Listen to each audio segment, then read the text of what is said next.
This isn't just merch, it's what teams wear when they mean business.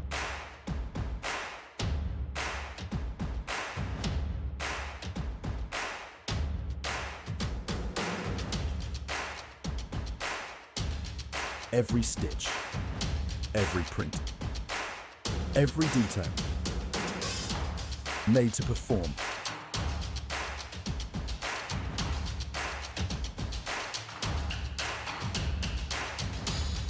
Trusted by the grind, from grassroots to championship halls.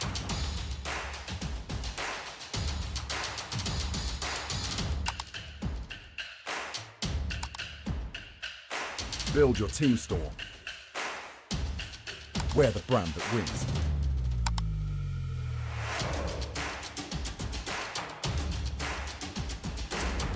SpartanWare, trusted by the grind. This is trophi.ai, an AI Rocket League coach, and it's absolutely crazy what you can do with this. If you've ever heard of ballchasing.com, it's a lot like that, but on steroids. You can press P and a pro demo will come up, and this is what's so cool and so unique about Trophi, is that this is not seen anywhere else, and it's just a great way to kind of show you how to do a training pack without having to side by side watch a YouTube video. And this is actually really cool. Training paths. So you basically, you know the skill trees from Assassin's Creed, Spider-Man, Sekiro, you know that sort of games where you have to, get skill points, use them, you unlock new skills. This is sort of very similar, but instead of actually getting skill points, you're actually doing the mechs. And also a cool feature as well, guys, watch this. You can slow it down. You can actually slow-mo it like this. So if you're really struggling, what you need to do, you can actually look for yourself and just have a look at the exact sort of movements that you're doing there. Look, it's really cool. I really like it. And Alongside helping with mechanics, it also has a feature that analyzes any of your saved replays. That way you can see what you're doing well and what you need to improve on. It even has this cool post-game analysis that you can see stats from the game you just played.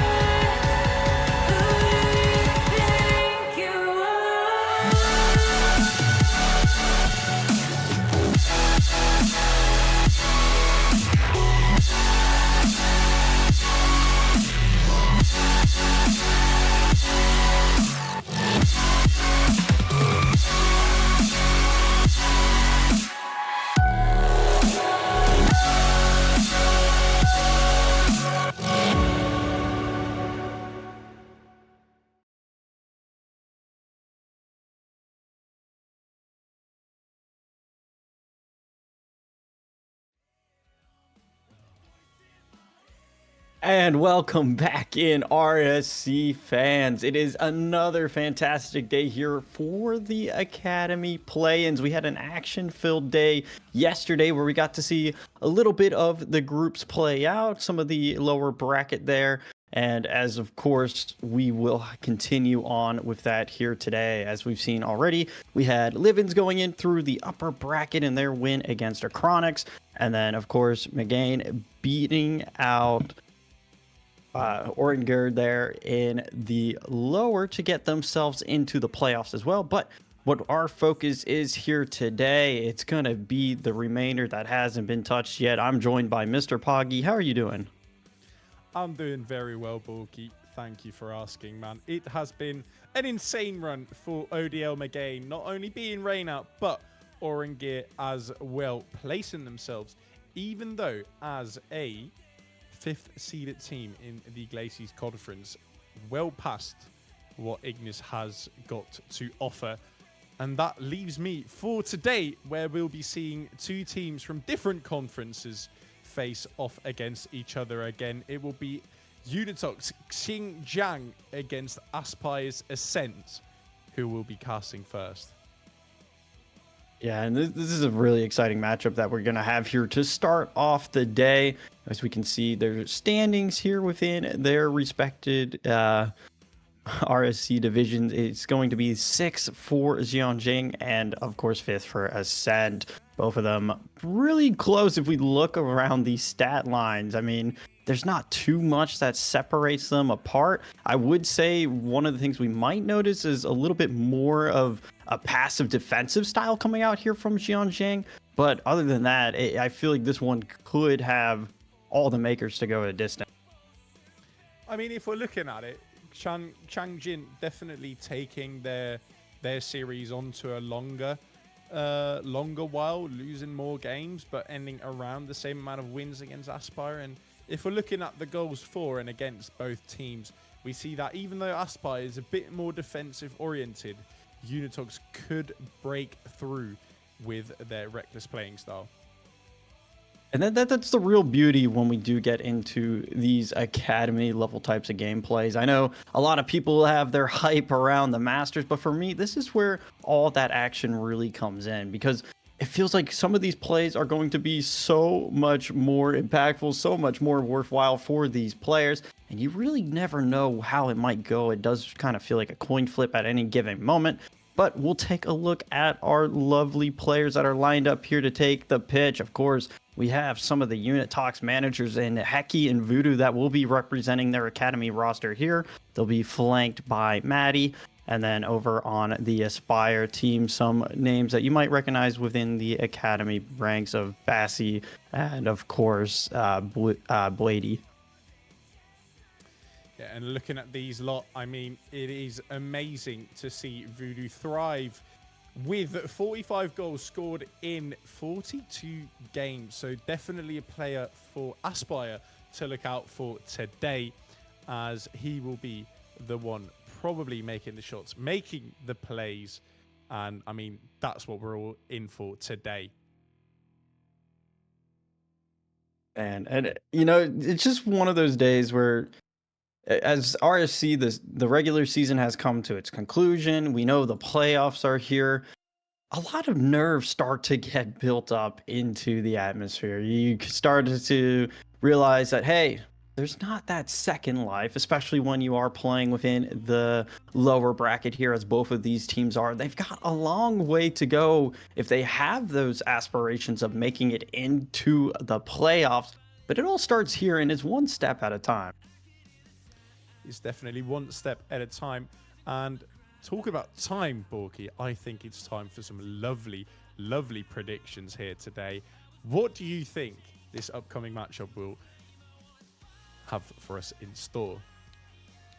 You know, I haven't really gotten too much of a chance to really sink my teeth into this RSC season, but some of the games that I have seen to conclude off the regular play, I feel like Unitox are starting to find themselves into a form. Obviously, we know the chemistry between Heki and Voodoo. Those two are like peanut butter and jelly. If I'm going to be honest here, I think they have that passion, they have that hunger, and I believe that Aspire is just going to be a speed bump in their way. Give me 4-1 for Unitox. Okay then, Borky. Well, I mean, looking at the overall standings of both conferences and having to see that ODL was only one win above Utox, and they've sent home both the 6th and 4th place of the Ignis Conference, I would have to say Unitox would at least have a very good chance today to bring home a win. I don't think it will be as easy as 4-1, but I think a 4-2 will definitely be in their bags. Well, seems like the chat might not be in agreement with us. We know Reptic and his roots with Aspire, so my apologies there, but it is going to be a caster curse on the desk there for Unitox, leading into their favor. Of course, it is our best of 7 here for the remainder of the play-ins and playoffs. We'll get ourselves a nice little view here of Manfield Night. And as the players start to take themselves into the lobby, the engines are warming up. They're getting ready, Mr. Poggy. We are just moments away from getting the final game of the start of the lower bracket underway. Yes, it will be Aspire against Unitox. Two organizations that have been proving themselves per season, not always performing as expected, but this season will be a new chapter for both of them as we are getting ready for the players to get on the field and get this match underway. as everyone is loading in right now. We are only seconds away from kickoff, and here we can finally start off with game number 1 of this series. It will be Xinjiang against Ascent, and a very strong start after a kickoff from Aspire. Oh, and already threatening here off the kickoff. Ascent, they're just going to make sure that Poggy and I know to eat our own words from our prediction. A beautiful played shot there from Bassy Boy, and it's a little too far ahead of any possible saving realm. Heki was getting kind of close, but I mean, it's a kickoff goal in the end. A nice start for Aspire, but definitely nothing for Unitox to worry about yet. Funnily enough, we don't have a kickoff goal after the second kickoff here, and the match will start to settle down. It is still the first minute. It is still chaotic, and Aspire looking for another attacking opportunity again, but just over the bar as Heki clears it away. Heki going to be looking to get some good control here. Is able to play this one well past Bassy Boy. Will float, linger up here above the woodwork. Bassy Boy clears it well. Downfield, Mikey gets there with the follow-up. Is anybody around, though? It is going to be a shot there from Bredulus. Saved aside yet again by Heki. And as this one takes an unlucky bounce into the midfield, Heki was trying to get Unitox onto equal terms. Voodoo trying to collect Bredulus with a lovely 50. It's going to waterfall down. Bump found on Chez, but nothing too threatening yet as Unitox is trying to find a footing. They have been on low boost for the first minute of this full match, as they are starting to get more threatening here. Heki with a lovely touch on the backboard. Is Chez going to be there to confirm? It's going to be Voodoo. No, Heki! What is that? A very unfortunate position for the Englishman is what will deprive Utox from their equalizer. And that one's going to sting. It's going to hurt against Jianjing there. Your real first opportunity to get yourselves back on level footing.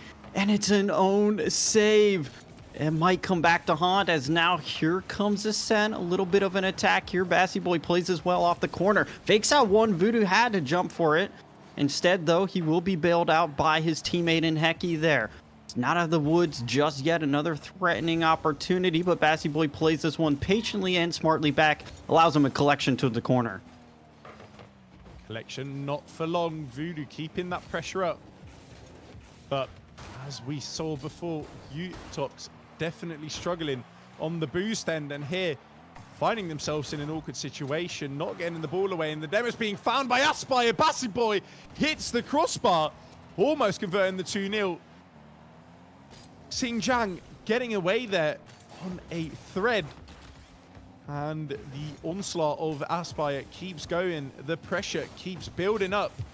And if Utox cannot figure out their boost management soon, it will be very problematic. But I will eat my own words there, because what a play! Look at this pass here. Shezler recognizes Voodoo streaking up the left-hand side of the field, gets it placed perfectly onto his lap, and all he has to do is shoot that through the sea of orange defenders. You couldn't have asked for a better spot, as it takes a roll on the post, and Unitox, just like that, we find ourselves one apiece, Mr. Poggy. It could have been 2 apiece for Utox, but Voodoo finally finding that conversion that he's been looking for the past 3 minutes. But Aspire will not be taking this sitting down. They will try and fight back with everything that they can. And Bassy Boy here with the opportunity. Has no boost in the tank, but neither does Shezler.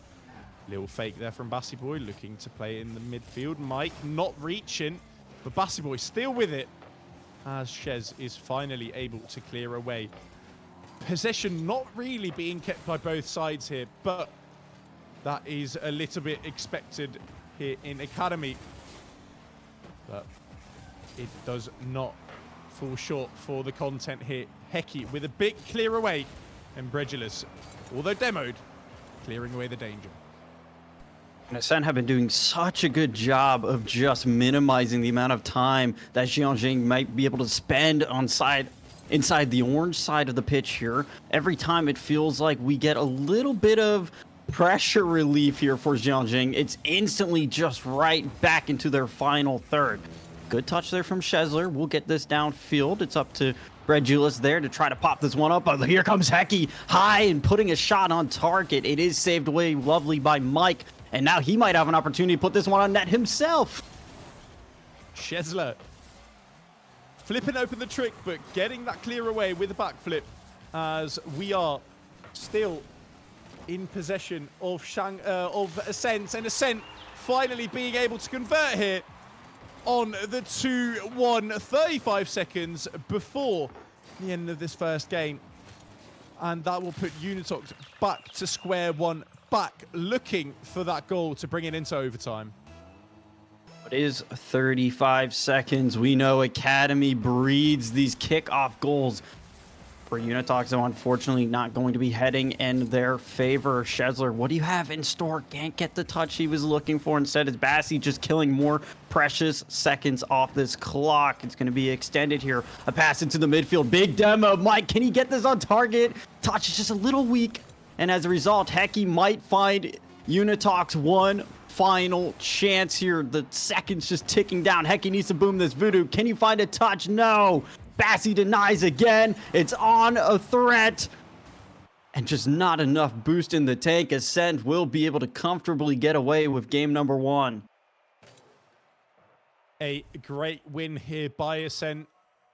Xinjiang definitely showing what they're made of, but not showing enough here in this first game. We've seen them be threatening enough, but it's just not enough. It's just, like you said, a bit of lacking firepower, a bit of boost that's been lacking as well. And in general, that has been the bottleneck for this first game for them. Yeah, I mean, and we take a little look from Unitox. I mean, it wasn't like they were lacking the ability to put shots on net.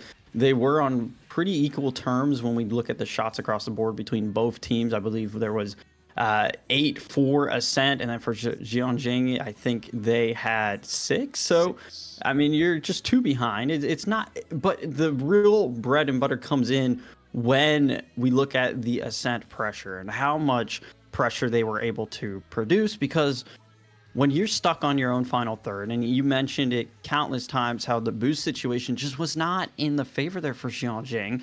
Eventually you're going to make mistakes. You're going to run out of that breathing room.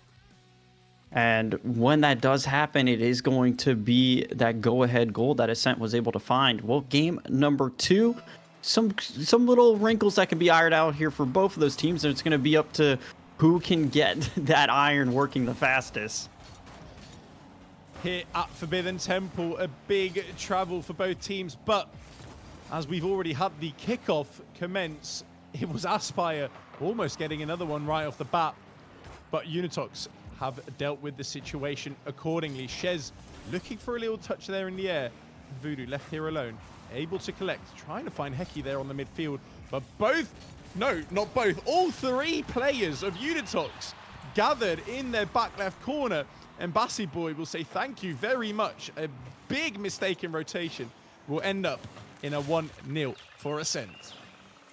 That's really good positioning there from Bassi as well, recognizing the little bit of a blunder that came out there from Jianjing. And as soon as he saw that, he made sure he got that ball onto the hood of his car. But wait a minute. You can never celebrate your goals too early. It's a kickoff here. And just look at this touch from Hecky. It's just enough. Bassi Boy, well, we were singing your praises, but you're caught sleeping this time. A great twist in the end to place that ball perfectly to make it unreachable for the players of Aspire here. And though they've started off again on their losing ways, Unitox fired back quick. And maybe this will be their moment to bring some momentum to the game. Voodoo now on the left wall trying to collect. Hecky there to help him out. Hecky already 1 goal to his name. Looking for a second. Blocked by Mike. Voodoo, great challenge. Unable to beat Bredulus here though. As Bassi Boy here found in the midfield. Hecky able to collect. I thought Mike would be there as well. But no cigar. Shez, decent save to be made. Bredulus a bit too eager to get up in the air here.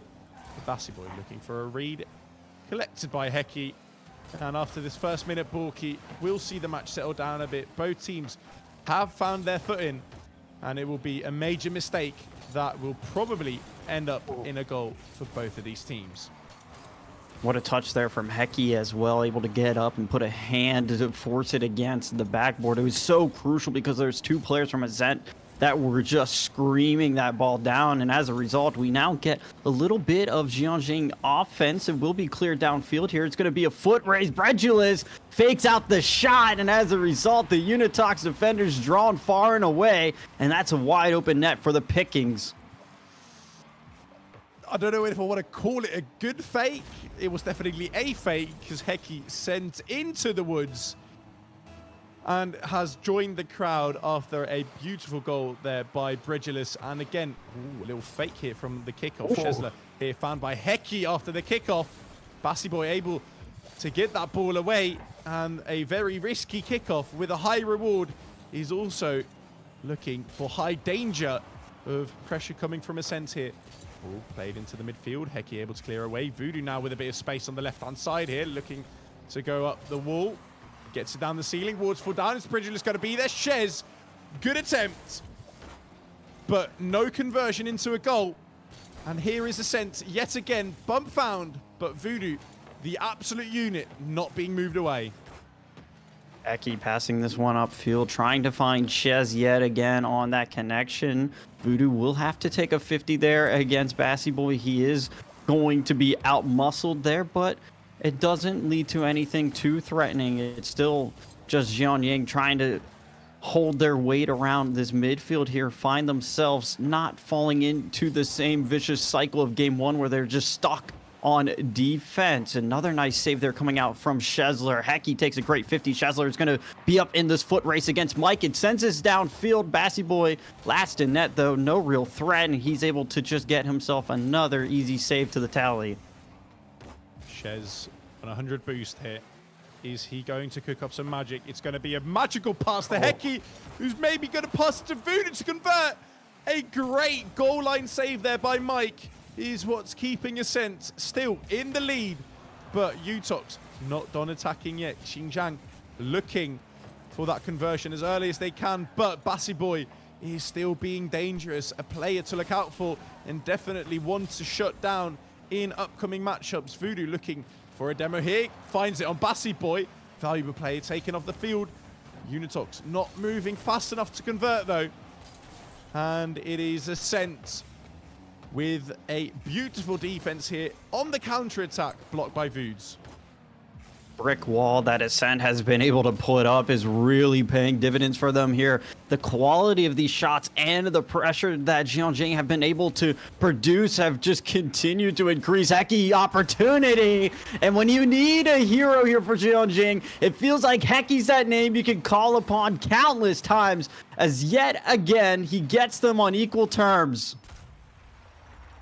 And this is where it went wrong for Unitox last time. A tied up scoreline, but they're now the ones to tie it up with only 50 seconds left on the clock. Aspire feeling the walls close down on them after a good kickoff here. Shez in the corner. Voodoo looking for a passing play into the middle. Hecky not able to collect, unfortunately, but Aspire only with Bredulis on boost. Bassy Boy is there, but shut down by Foods, who has a bit of time now. Mike trying to get the 50 there. Voodoo with the collection of some boost, and a few people have been missing. Shez is the one to clear it away. And as long as the ball is on Aspire's side, it is looking very good for Unitox. As the 50s keep coming down, Mike with a bit of a chance here to create some relief, to create some time and space for his teammates to get boost for these penultimate seconds before we are going to head into overtime. As Voodoo maybe going to have one last say in the matter. Unfortunately, no, and we're here in overtime. The ball touches ground there, maybe a little bit of a sigh of relief for Ascent because the boost was running low. Off kickoff here, though. Voodoo's going to instantly put this towards net, trying to go for the double. Just reads it a bit too high. It does waterfall down, but nobody around for Jianjing just yet. Another pass into the midfield they've been looking for. They've been attacking. Hat-trick secured. Overtime only takes 18 seconds, and it's Unitox, who felt like they've been trailing this whole game, that will come from the depths and steal this one away. Well, you had Voodoo through the season as your goal scorer. It is Hecky that you need in your playoffs. the amount of seasons this man has played in RSC has definitely come to show. No nerves to be found, ice in the veins. And with a 610 points, the clear MVP for Game 2 to tie up the series in a 1-1 scoreline. What a response there for Jianjing as well. I mean, you drop game number 1, usually in any of these situations, and how it was where it just felt like the whole time Ascent was just pressuring them. They kept them so suffocated and isolated, but for them to be able to respond, recognize where their mistakes were coming out, and being able to just completely flip around their game style, and especially they conceded pretty early on and for trailing for a majority of this game, but they just kept working at it bit by bit, taking those micro wins, and they were able to turn that into something really phenomenal there at the end. I mean, having to say as well, we saw on the replay, but Heki with a not too big of a mistake, but eventually a mistake that led on to a goal for Ascent here, has made it become so close, has made it come into overtime. And I think Ascent is realizing now as well that with the silly mistakes that Unitox have been making, they are going to prove themselves here, Unitox, and they are going to improve on these mistakes, because it's sort of like, fool me once, shame on you, fool me twice. No, fool me once, shame on me, fool me twice, shame on you. And that will probably not happen to Unitox again with the mistakes that they've made in these first 2 games. But right off the bat here from the kickoff, these first 15 seconds, again, Ascent coming strong out of the gate, but Voodoo here looking for a pass into the middle. Bredulous with a good clear though, and Heki, although the only man behind, we know he can clear that ball away. Good attack coming here from Xing Zhang. And Voodoo a bit eager to get up there. Not too much fruit coming off the tree there for that attempt. But eventually, we're here still after a first minute of Rocket League with a 0-0 score, and with a great save from Heki to clear the ball away. A lot of early pressure and threat here, though, coming out from Ascent, just trying to lick some of their wounds from that game number 2. Great fit there from Chesler. Just not a lot of boost and momentum to get himself back behind that ball to produce a shot from it. It still keeps possession in favor here from Unitox. Pass comes down. It is Voodoo with Heki. He can't connect it on target, though. Just goes a bit wide, and a sigh of relief there for Ascent, because it has been all the makings for a first goal here. Hanging on by a thread was Unitox in game 1. But they have passed on the baton to Ascent as Heki finds Chez in the middle to create this beautiful passing play for a 1-0. I really appreciate this here from Jianjing, as well as this series has gone on. They've been looking to get everyone involved. They haven't just been going for those solo opportunities. They realize that if they can just get those 1-2 connections, it's so threatening against this Ascent defense that has looked phenomenal in many aspects, and it really just breaks things apart when you don't know exactly where the ball might fall. Voodoo trying to collect this here off the corner. Will only get as far as Bredulous, who tries to pop this one up towards the center of the field. Instead, though, Voodoo gets a pop-up. It is Heki that clears us right back into the orange side of the pitch. Battle of the midline, one there for Voodoo. It is another shot from him, but he just needs to hone in a little bit more center on some of these. Ascent trying to create a beautiful passing plan. Unfortunately, redirects not on target. Heki trying to make best of what he has. Unfortunately, not able to convert it into any play. But Unitox with the possession, banging it around, but Chez staying right there at the action. Ball falls into the middle. Bassy Boy able to clear it, though, as Ascent still needs to find their opening goal, as both teams have managed to score in each game so far. Ascent is looking to break down more and more. Voodoo looking for a shot here, blocked by Bridulous. Bassy Boy not fully able to clear it away, but where the boost management of Unitox wasn't as strong at the beginning of this series, Ascent is really struggling to keep their tanks full. A lot of really good 50s, though, coming out here from Lord Bredulous. Been able to make sure Unitox don't have that breathing room, aren't able to get themselves fully out of defense here. Voodoo needs a touch there off the backboard. Can't find it. Heki is drawn off high, and it is going to be an easy picking there for Mike. as he just collects, cleans up a little bit on his janitorial duties, and we'll find ourselves yet again, how many times we've said it in this series, on equal terms, Mr. Poggy.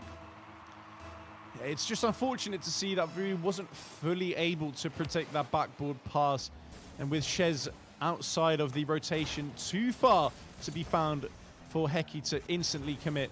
It's unfortunately there where it went wrong, but Heki here looking to make up for it. Mike with an insane save to keep that net uncontested, as Bassy Boy has found some new life, has found some new fire, trying to find Mike here, is able to do so. Shot on target, saved by Shezler though. And Voodoo here looking to collect, not getting the touch he wants. A bit of miscommunication with Heki there. And what was peanut butter and jelly has now become a soggy little biscuit, as this little bit of miscommunication is not what you like to see from these two. Feels like it's just that breakdown that has continued to punish Jianjing throughout this game number 3, where they had that early lead, where they had the momentum and the opportunities to work with. It's just those missed touches, it's that missed timing that really is going to be their downfall. This is a big opportunity here. Voodoo takes a big 50, pops his one out into the midfield. Voodoo is there, Heki with his shot as well, but still just nothing to write home about. Bredulus will get himself some more precious seconds to kill off the clock here. Mike continues to keep it in here around this center line. And for Jianjing, you only have 35 seconds to make something happen. And where we see the beautiful chemistry here in this game between the players of Ascent. Unitox trying to achieve the same, but it's all too late. It is all too lackluster between the three. As in these penultimate 15 seconds, Shezler looking for a final play here. Bredulus with a beautiful touchdown. Is there anyone to get that ball away? Voodoo almost getting an own goal there, and Heki and Voodoo really fighting against themselves almost here in their own half. And as the ball drops down to the floor, it's Ascent to bring home game 3 to get the advantage back in the series. Talk about how felt like Jianjing stole game number 2. It really feels like Ascent stole game 3 here. Majority of the first half, it was all in their favor. They were producing the shots. There wasn't too many opportunities for Ascent, but all it takes is a little bit of that breakdown. And once Ascent found that weakness, they never let go of it. They just continue to exploit it for the remainder of that game. And they will find themselves taking that lead in the series yet again. And I mean, it's visible from the stats here as well. 9 shots against 7. It's just that extra bit of pressure Unitox was unable to deal with, which has put Ascent in this position. They've only got themselves to thank for it and the chemistry that they've been building up over the season. My only question will be, as we move on to Utopia Coliseum, is Unitox going to be able to answer just as strong to another game loss like last time in game 2 as now? Yeah, that's always going to be the real question here, especially after a loss like that, where you know in your head that some of your mistakes is the reason why you weren't able to get yourselves that lead in the series. You'd have to just be able to have the memory of a goldfish, brush it aside. It is one game at a time. You've responded before. Can you do it again? Ascent, though, can you get yourself one step closer? Can you put yourself onto that match point? Those are all the real questions here. No kickoff goal to reward us in the first 30 or 25 or so seconds here. It is threatening, though, for Ascent, and it's a nice clearance by Shezler. And while I was talking about the chemistry of Ascent, Unitox, Voodoo and Heki would appear to be listening, because after that kickoff, a beautiful passing play came through between the two. And hopefully they've sorted out their defensive crawls as well, as Heki is now moving down the right wing. Voodoo is going to jump up early here. Heki finding a demo in the back of Ascent, but Bredulus finding the composure, finding the control to get that ball away safely. But not all pressure relieved, or will it be, as another last man commit here from Unitox? will be what turns their heads around, as Ascent are off again with the opener. Man, you really have to appreciate that from Bassy Boy. You don't see that too often, especially within Academy. He had the chance to put that on target, just the angle is a little too tight, a little wide. He might have realized it, and as a result, he just plays it as a pass off to his teammate. And that was the most perfect decision you could have made in that circumstance. Instead of just trying to force a shot, trying to force the goal for yourself. It's all about that chemistry, all about that team playing. But it's going to be Voodoo maybe on a solo opportunity.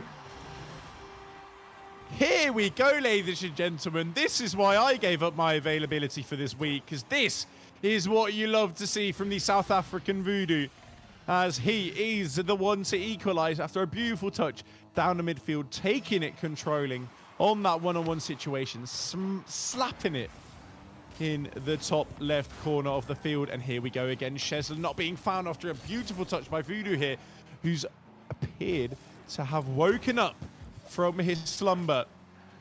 And this is what we want to see. Voodoo now maybe getting a bit too eager to get to that ball. But I like the attempt. I love to see skin and teeth go into these kind of matchups. And another save from Voodoo is what keeps the scoreline equalized. And maybe even a counter-attack there by Xingjian. Shot coming in here from Mike. It is Shezler that positioned himself well enough to be able to collect that one aside. Voodoo trying to get a quick 50 there to win out the midfield. He's coming off the backboard. Hecky's shot was heading straight towards him. Won't be able to get that, though, as Mike beats him out for that touch. It is Bassy Boy looking for an opportunity of himself. Voodoo stuffs it on the goal line. Hecky needs a touch there. Finds it excellently. And Bredulus is denied his opportunity to put Ascent ahead. Bassy might have another. Hecky still continues to hold on the goal line. Unfortunately, though, third time is the charm for Ascent. And it's going to be a really well-placed shot from Mike. I mean, it's all in the essentials of this attack, right? The finish, it's just the finish, but the build-up to it, the constant pressure, finding the backboard, knowing that Unitox haven't been covering it as well throughout this series as they should. They find their breakthrough moment. Hecky still with 2 saves during those plays, but you can't lean on a man too much, and that has shown here. But Unitox is now on their attacking ways again. Hecky looking for a conversion there, and Voodoo with another bang from downtown. Saved by Mike here, passed down to the middle. Will Hecky be there or Shez? It's going to be Hecky with a touch. Shez now going up for it as well. Hecky making the important decision to get back, to take control. Now looking to fly down the middle, opting to take control instead. Pop down the middle. Voodoo looking for a touch, gets one, but shut down by Mike. And now Shezler unable to find that touch, leaves Ascent with some pressure as well. But Hecky now already again on the right-hand side. Looking to get past one, not gotten past Mike here. But the pressure is building up, Voodoo, Borky, as both teams are looking to convert another for this final minute. Xingjian looking for the equalizer. Ascent looking for the nail in the coffin, but that's going to be nowhere near now from Hecky. And it really just felt like Ascent was being put through the ringer here. That was 5 shots in rapid succession there for Jianjing. They held brilliantly for as long as they could, but when you're just trapped on defense, no boost, and these passes from Unitox continue to come out like this one here. Hecky was soaring in for that. Does put it just a bit high. Voodoo had the chance for a follow-up. That one continues to find itself high. Shezler, what do you have in store? We'll continue to bring this one downfield, just trying to make sure that Unitox remain in control. You can't have some of those past demons come out to haunt you as they have, where they've given up those late leads. This one off the backboard. Shezler was there. Beautiful touch from Bredulus to be able to keep out the real threat. And whether it's going to be in regulation or overtime here, Mr. Poggy, I think this next goal might just be golden. With the 30 seconds left, Voodoo looking for another shot. Hits the crossbar. Shez looking to keep that pressure up. Hecky coming from back all the way in the field. Unable to get that goal. Voodoo and Shez, a bit of a miscommunication there. Wishes could have just rotated away or could have called it his. With these 10 final seconds, no silly mistakes are allowed. Shez and Heki now almost challenging themselves there. And with 4 seconds left, Voodoo cannot go off his line too far. That will happen. Bassy Boy up, looking for a pass in the midfield. Is there going to be Bredulous? Yes. Not with the ideal touch. Shezler, good bump here. And they just need to drop this ball. And they will. Another overtime. Will it go Unitox's way again? Or is Ascent going to break this curse? Feels like overtime so fitting for how this series has really been. It's so back and forth. That might be it. It is Mike. He finds the opening. Only 7 seconds this time. And Ascent, off the hard work, get themselves onto match point. It's honestly great for Ascent here. Their kickoffs have already been strong throughout the series, and it proves them to be just as useful here in game 4. They've got a comfortable lead. It's not done yet, though. Unitox keep proving themselves to be just as dangerous. Look at those shots from Heki, trying to keep up that pressure from the side of Xinjiang. But all in all, during this series, Ascent has proven themselves to be the better team so far. Let's see if they can bring it home.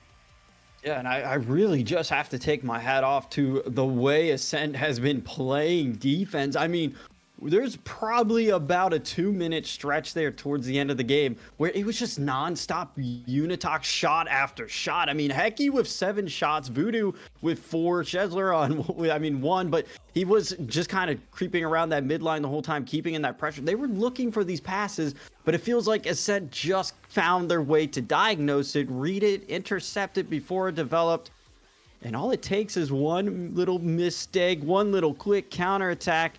And, well, you find yourself knocking on the door of Ascent, 1 game away from being able to advance further into the lower bracket for a chance to make it into the playoffs.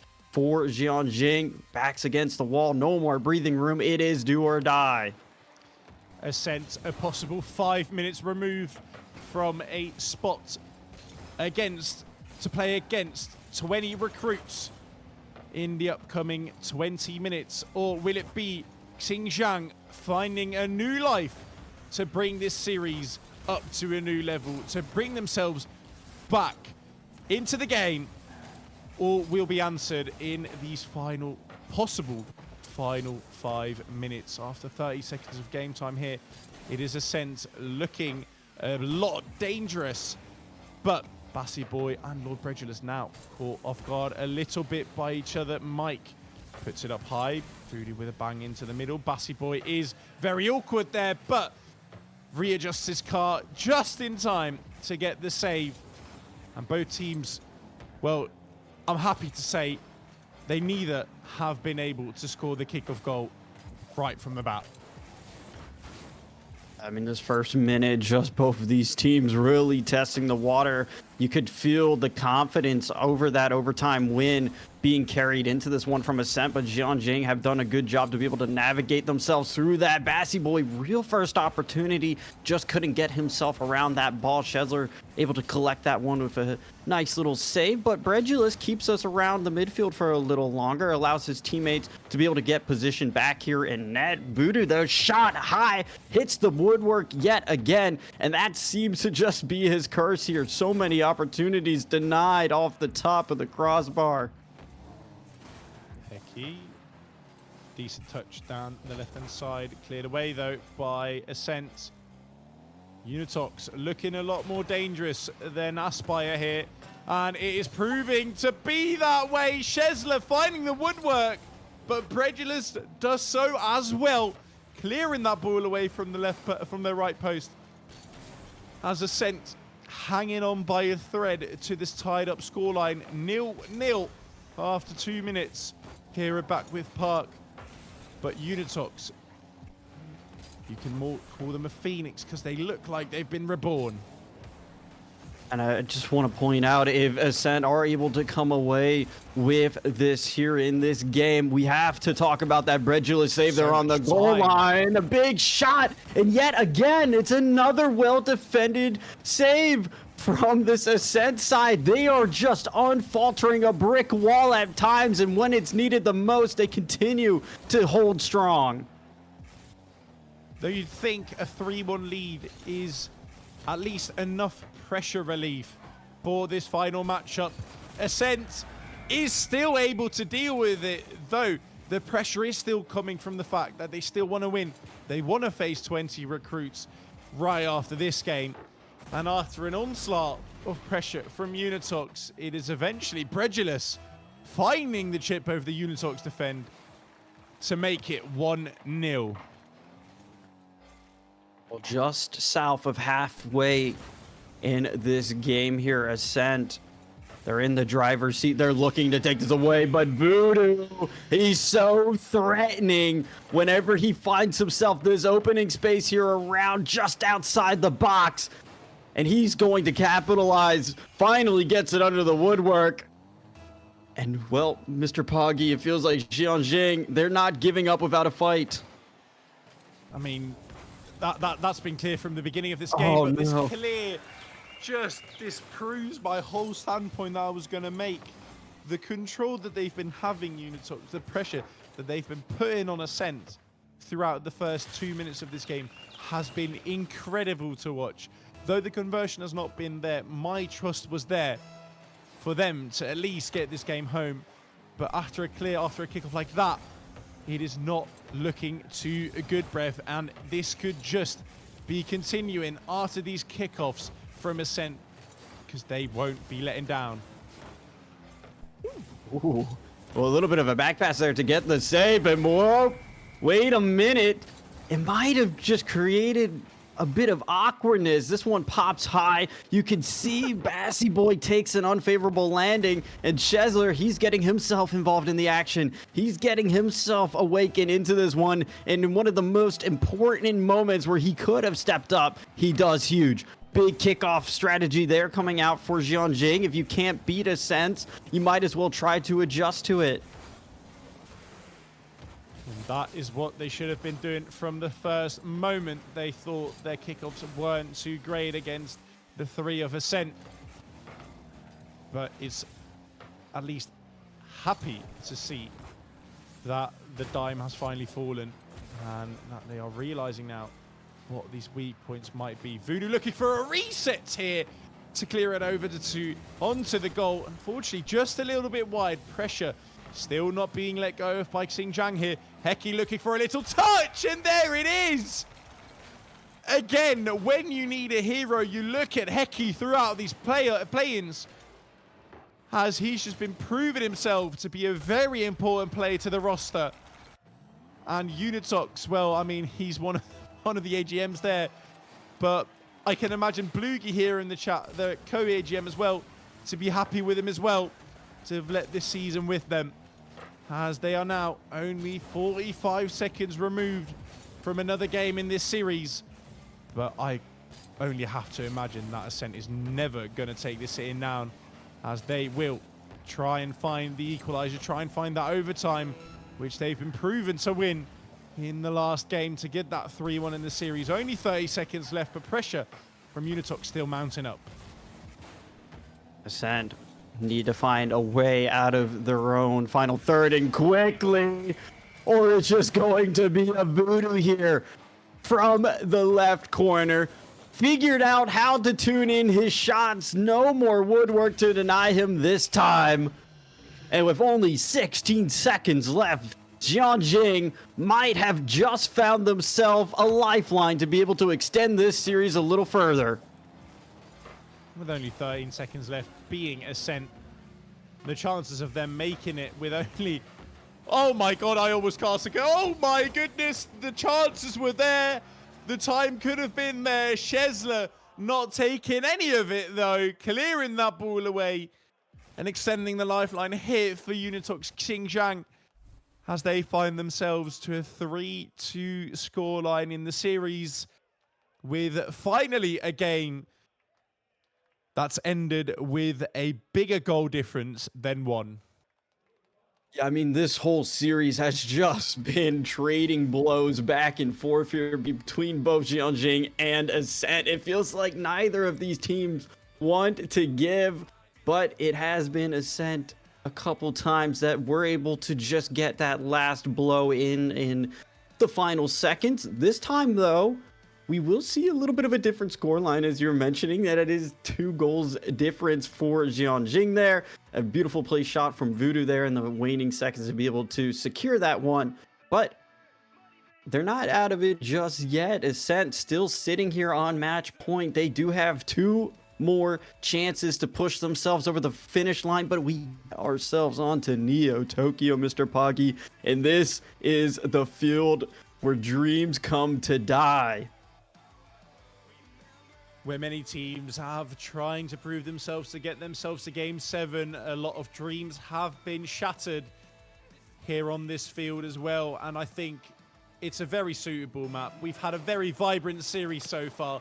And a vibrant match like map like this could only mean one thing. It would either be Ascent getting the series win or Unitox hopefully trying to get not a full reverse sweep, but something along the lines. And after a very strong kickoff strategy here by Unitox, they're only looking for Voodoo to convert. Bredulous not having any of it. Saving it away by the crossbar and post.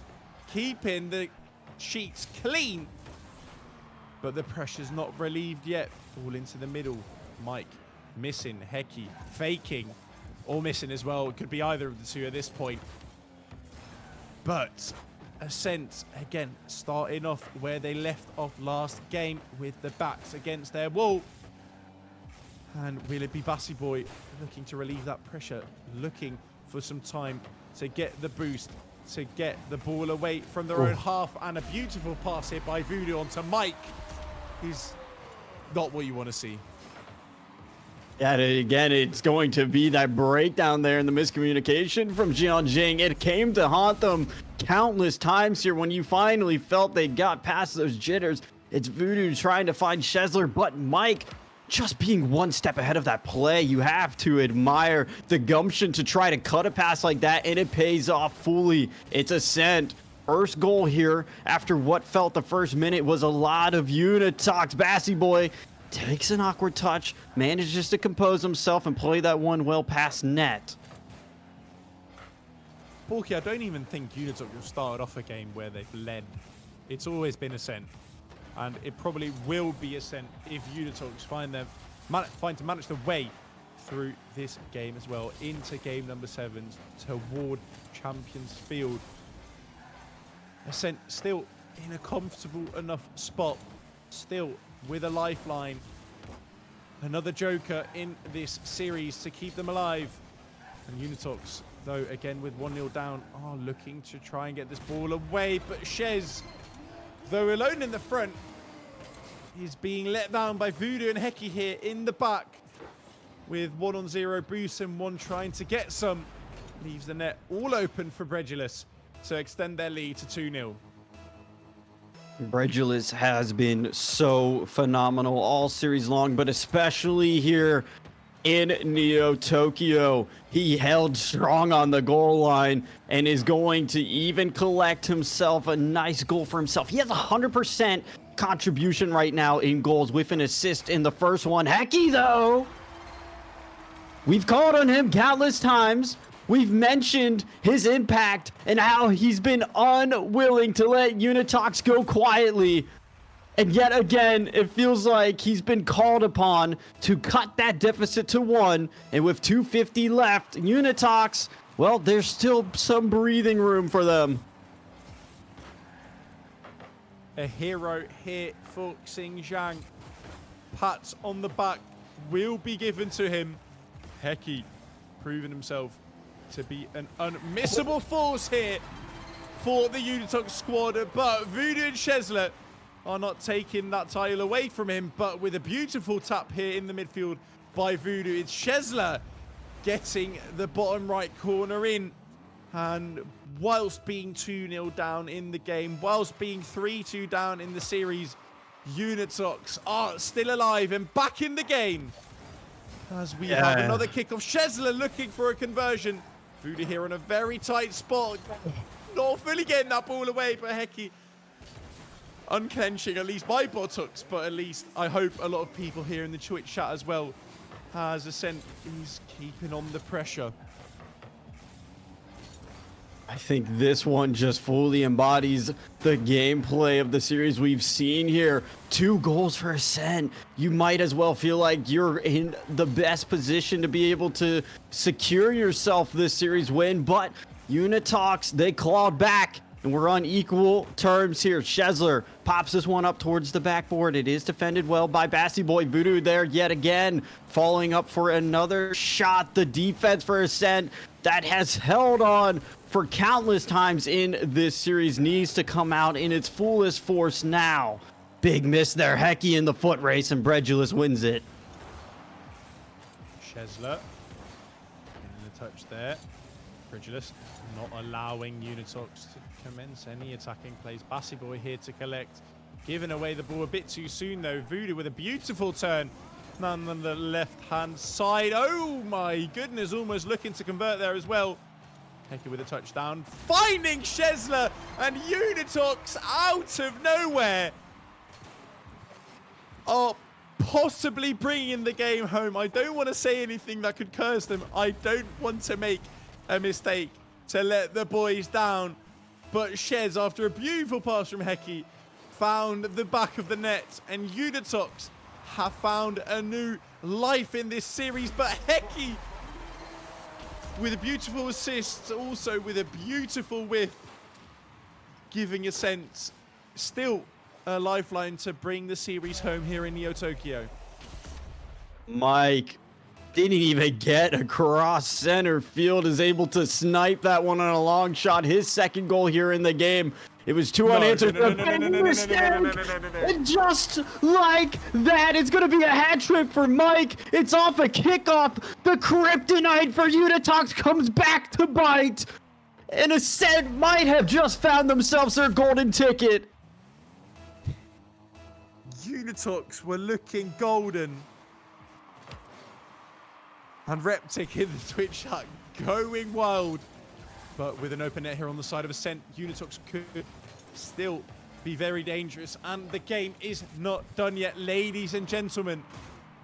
Hecky getting a clear into the left corner. Voodoo not with the best of touches. Found by Hecky though. And on the left-hand side, Mike shutting down any attempt of an attacking setup here. Voodoo letting the ball go too early. Bredulus with great speed, intercepting there on the passing line. Only 30 seconds is what removes Aspire Ascent here from another game in play-ins. And with another goal for Mike, it is almost done and over. The nail in the coffin is already put in, but a final smash could still be needed here by Ascent. Only 22 seconds from Unitox, and here it is.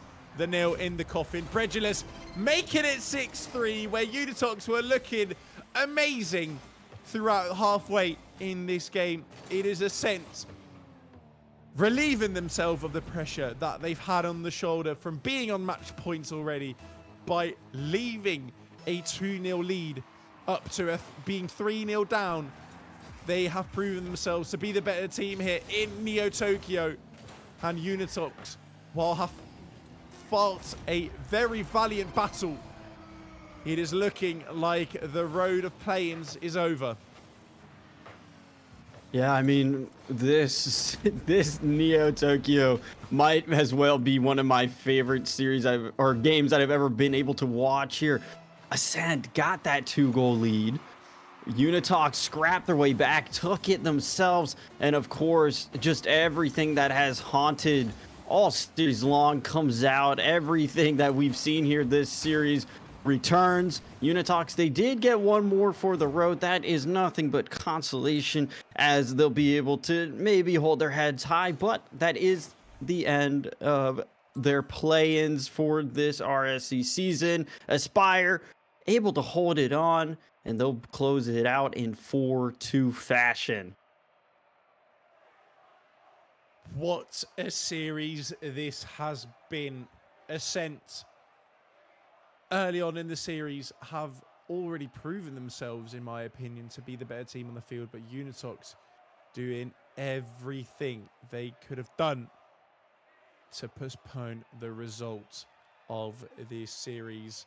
Though it is a 4-2 scoreline, it is definitely not a way to portray this series. As you can see, only 2 goals difference between the two teams here. And it will only make me question what 20 recruits will do about this Aspire Ascent, as they've proven themselves to be a very dangerous team.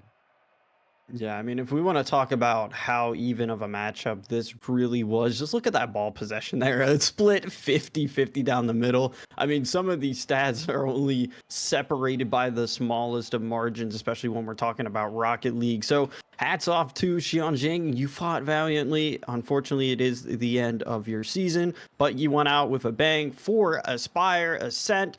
They will be continuing. And does this surprise anybody here? Our series MVP, Lord Bredulus, the defensive masterclass, and his ability to just create opportunities out of thin air is one of the main reasons Ascent were in some of these really good situations.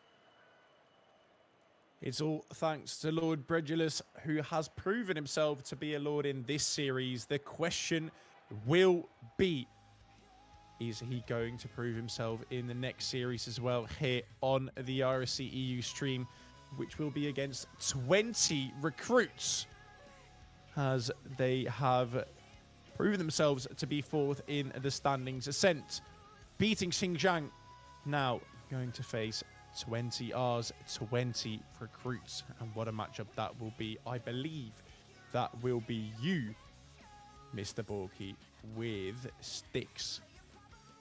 Yeah, so there is still plenty of action yet here to come. This was just our appetizer, and if that's what it was, well, I think my bar is set very high for how the rest of today is expected to play out here. For us, though, we're just going to take a quick little step off, catch our breaths, get ourselves composed, because as we mentioned, Ascent versus 20 recruits coming up in just a moment, so don't go anywhere, and we'll be right back after this quick break.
trophi.ai, an AI Rocket League coach, and it's absolutely crazy what you can do with this. If you've ever heard of ballchasing.com, it's a lot like that, but on steroids. You can press P and a pro demo will come up, and this is what's so cool and so unique about Trophy, is that this is not seen anywhere else, and it's just a great way to kind of show you how to do a training pack without having to side by side watch a YouTube video.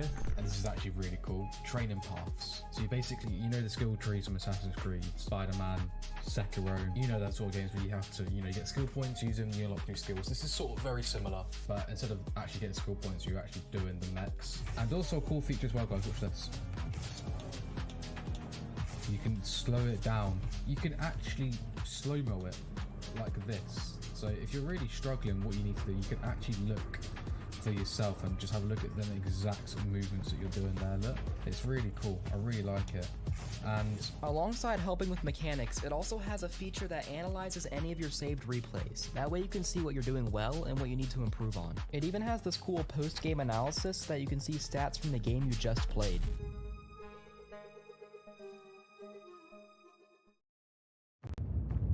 This isn't just merch, it's what teams wear when they mean business.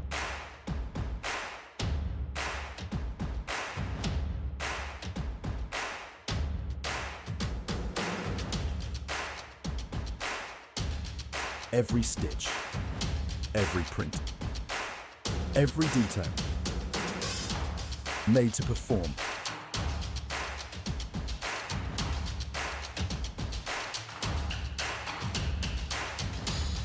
Trusted by the grind, from grassroots to championship halls.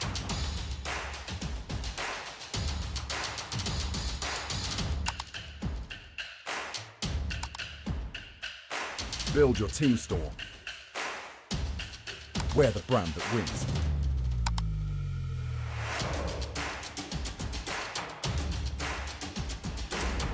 SpartanWare, trusted by the grind.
And welcome back, RSC fans. I hope you were able to refill your drinks, get some more snacks, because the action is just only going to continue along here. We just saw Ascent dethrone Jianjing through a 4-2 victory there on Neo Tokyo. It was a very good one.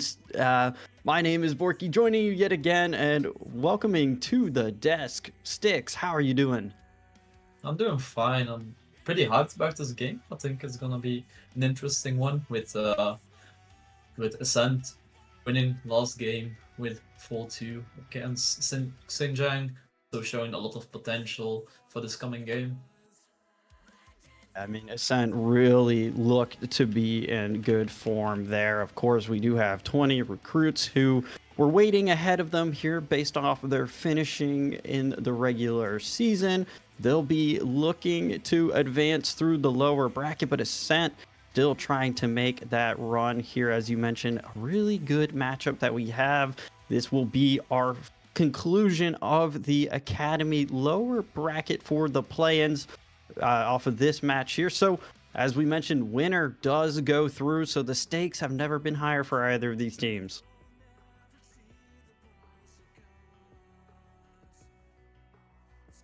We'll also just take a quick look to see how we compare here, as we saw previously with Ascent and Jianjing. It was a 5th versus 6th place matchup. Well, Ascent this time are going to be punching up towards this 20 recruits who finished within that 4th place. Very similar stat lines across the board here. I feel like, as we did mention a little previously in that Ascent series, is their defense, and that's definitely on full display here when we look at some of these stats that compare the two teams. Yeah, Aspire looks really consistent in defense, and I think 20 all played against Xinjiang in week 2, and they won 3-1. But I don't really, in my opinion, it's not that reliable, as a lot of weeks have passed since week 2. So I think it will be an interesting matchup, and we'll see what it gives us. Almost certainly. And we'll just take a quick look to see those players that are going to be representing their respective org here on the pitch. As we saw earlier there, we did have Bassi, Mike, and of course it was Bredulis or Bwedi. They'll be representing Ascent yet again. They do have that bit of a warm-up, but they'll be looking to play off against some names that are well renowned within RSC, especially Academy. We'll see Sauce, Viscrid, and Reverse there. So it's not like it's going to be an easy matchup here for Ascent, but I'm a bit curious here, Sticks. You know, warm-up is such an crucial part when it comes to any competitive sport, and Ascent just playing such a close and back and forth map as 20 recruits were kind of sidelined there. Do you think that's going to play any of a difference? I mean, after a gaming session of 2 hours, you always have that feeling of getting a bit tired, and now I just hope Aspire can keep up their momentum and just keep on doing what they're doing, because they're actually doing really great. And I hope 20 all will have a fresh start, and then we'll have a really interesting game. Well, we do find ourselves just moments away from being able to get this final round of the lower bracket kicking off here, but quick little predictions here. And Sticks, since you're the new face on the desk right now, we'll go ahead and we'll start with you. How are you feeling this will go? I feel like Aspire will keep up their momentum and clear this game in a 4-2 manner. Oh, it was spammed countless times in that previous series there against Unitox. And for me, I think I might be more than well convinced that Bird is truly the word. And I'm going to have to take Ascent here with a 4-3, though. As we talked about, that fatigue might come into a factor here. And 20 recruits are the higher seeded team coming into this one, so they've had some more time to be able to really kind of scope out Ascent through that first game. But I still think Ascent might just have that little bit more of an edge once we do get ourselves on to the defensive factor. Yeah, both those teams are looking solid, and I think this will be an interesting matchup. Just moments away now of your Sticks. Both players getting those engines warm, getting the cars revved. I know that there is some people in here in the Twitch chat calling us out for 20 recruits. Well, we better be sure that we hear your voice the whole time. 20 recruits will need that energy. For the Ascent fans, I'm sure you're still lingering here, but it is almost game one that's about to get underway. Yes, I think both of the teams are ready, if I'm not wrong.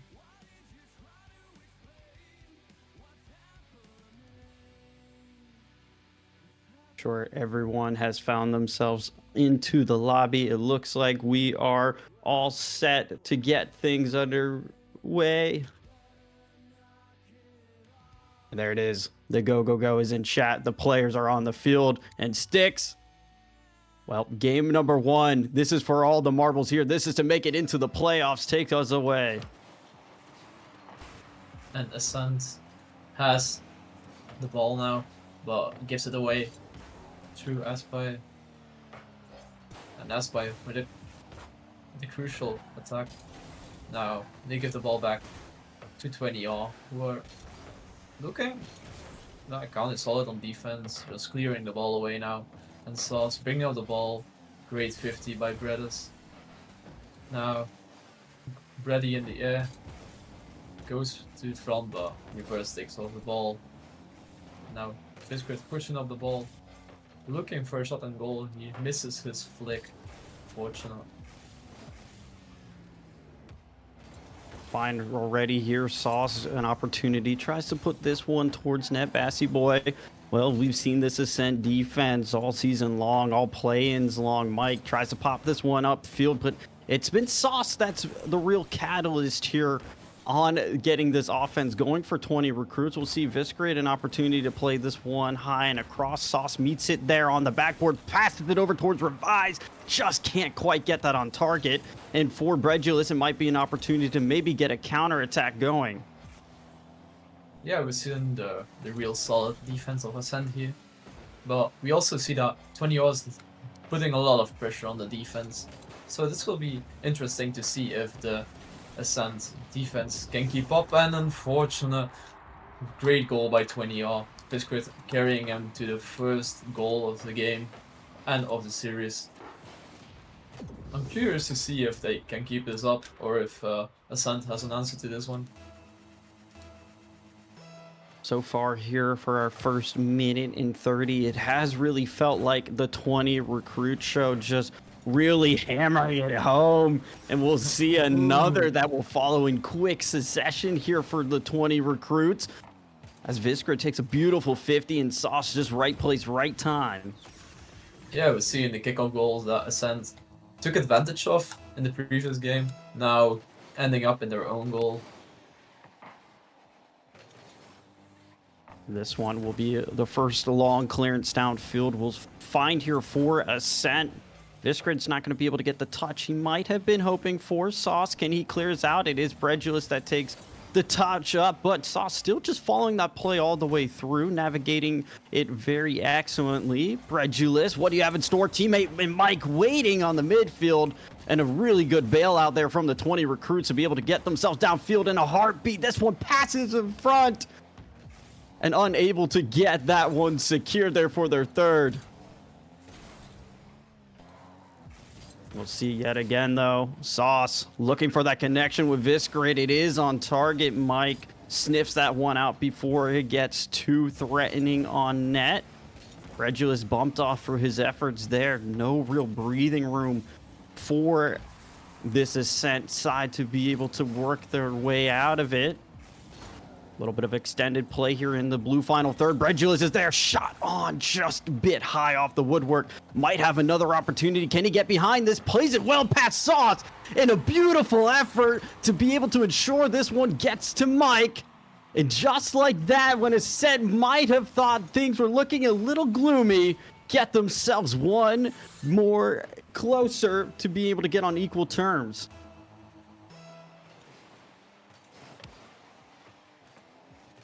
Following this, Bassy Boy on the kickoff. Pops this one up high. Center field, though. 20 recruits aren't going to just go away easily. They're going to be making sure that their name is felt here. Bredulus credited for that save. Quick shot from Sauce, though. And just continuing to put up some more of this pressure. We are now south of halfway in this game number 1. And Bassy Boy just barely missing out on an opportunity to connect with a teammate there. It's going to be a quick counterattack. Here comes reverse from the high up towards the backboard. Bumps off the play, but Bredulus, last moment when you need him most, will continue to bail out this Ascent team as we've seen all play-ins long.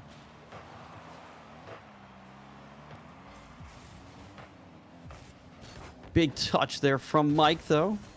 Gets us into the corner. Reverse. Still threatening, still hunting for this 20 recruits team. They have that 1 gold lead. They want to extend it back out, build that cushion for them if they're able to. But it's a couple of these touches here that have been coming out from Ascent that has to make them stay on their back foot. Can't really give them that opportunity, that breathing room. This one high up here towards the backboard. Mike there can't get it quite on target. And it's more possession for 20 recruits. Yeah, 20 recruits are really putting on that pressure against this Ascent defense. They're really proving their worth right now. They're proving why they're higher placed in the other conference than Ascent. But Ascent was also putting a lot of pressure on them. So I'm curious to see if they will find the equalizer to bring it into an overtime. Now just coming up with the ball. Putting an end to this. And it's over. Game 1 going to 20R, who prove to be as strong as Ascent, or maybe even stronger, but that is what the series will give us eventually. Yeah, we could really feel there at the start of that one there, Sticks, that 20 recruits came out swinging. They had a mission to prove themselves early on, and Ascent, it felt like it kind of caught them lacking a little bit, but as it went on, they regained that confidence, regained that composure. They got that 1 goal to draw themselves a little bit closer into the series. And from there, a couple of really good opportunities to be able to get themselves on equal terms, but by then, it was too little too late. Felt like 20 recruits still just had full control over that game and were able to see it through to the finish line. But in typical Ascent fashion, I'm sure that they're going to have some sort of response once we do hit the field here for Forbidden Temple. Yeah, 20-odd takes game 1 here, but I'm pretty sure that Ascent will keep on battling for every game. And this will be a battle of really strong players, also with a lot of experience on both sides. So I'm curious to find out if this was just like a bit of fatigue from Ascent, or if 20R is just stronger than them. Well, wow. Ascent with a quick reaction to the game 1 of 20R. Yeah, you can definitely tell there it is a best of 7. There's plenty of room to breathe with. And for Ascent, that game 1 isn't going to affect them all. It's not going to affect them at all here, as it's just an absolute missile put on net there from Bassy Boy. Follow up here off the kickoff is going to just be more continued pressure from Ascent. Sauce places one up high, intercepted well by Bassy Boy. This allows Bredulus to get behind play here, force it back downfield. Look at Bassy Boy just still being an absolute thorn in the side here. Mike up towards the backboard, not there for the double, but it doesn't matter because he has Lord Bredulus that's just waiting around for the easy pickings. Yeah, Ascent keep putting pressure on the 20R defense, who keep on folding and folding. Already 2-0 up after 40 seconds of game. This will be a high-scoring match, I believe. Certainly has all the makings to be one. We'll see, though. Some good defense to bail Ascent out of the early pressure. Bassy Boy was there looking to put another heater towards net. He still manages to find himself around this one. It's like he's playing passive himself. Just gets it over here towards the sidewall, instantly reads it, finds the slimmest of opening sticks, and capitalizes.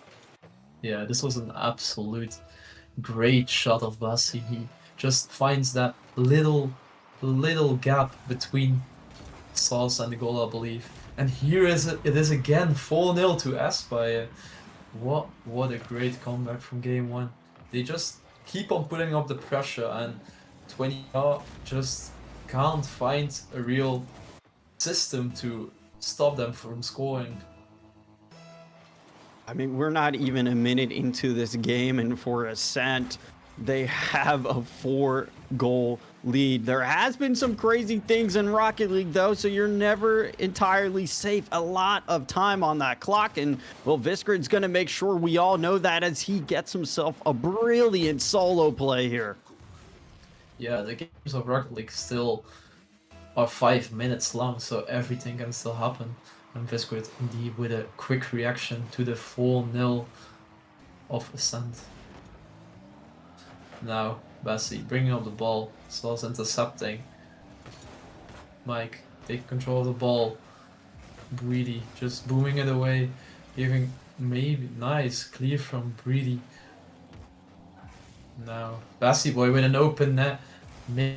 Oh, what a save by Sauce! Great save to just stop Ascent from scoring.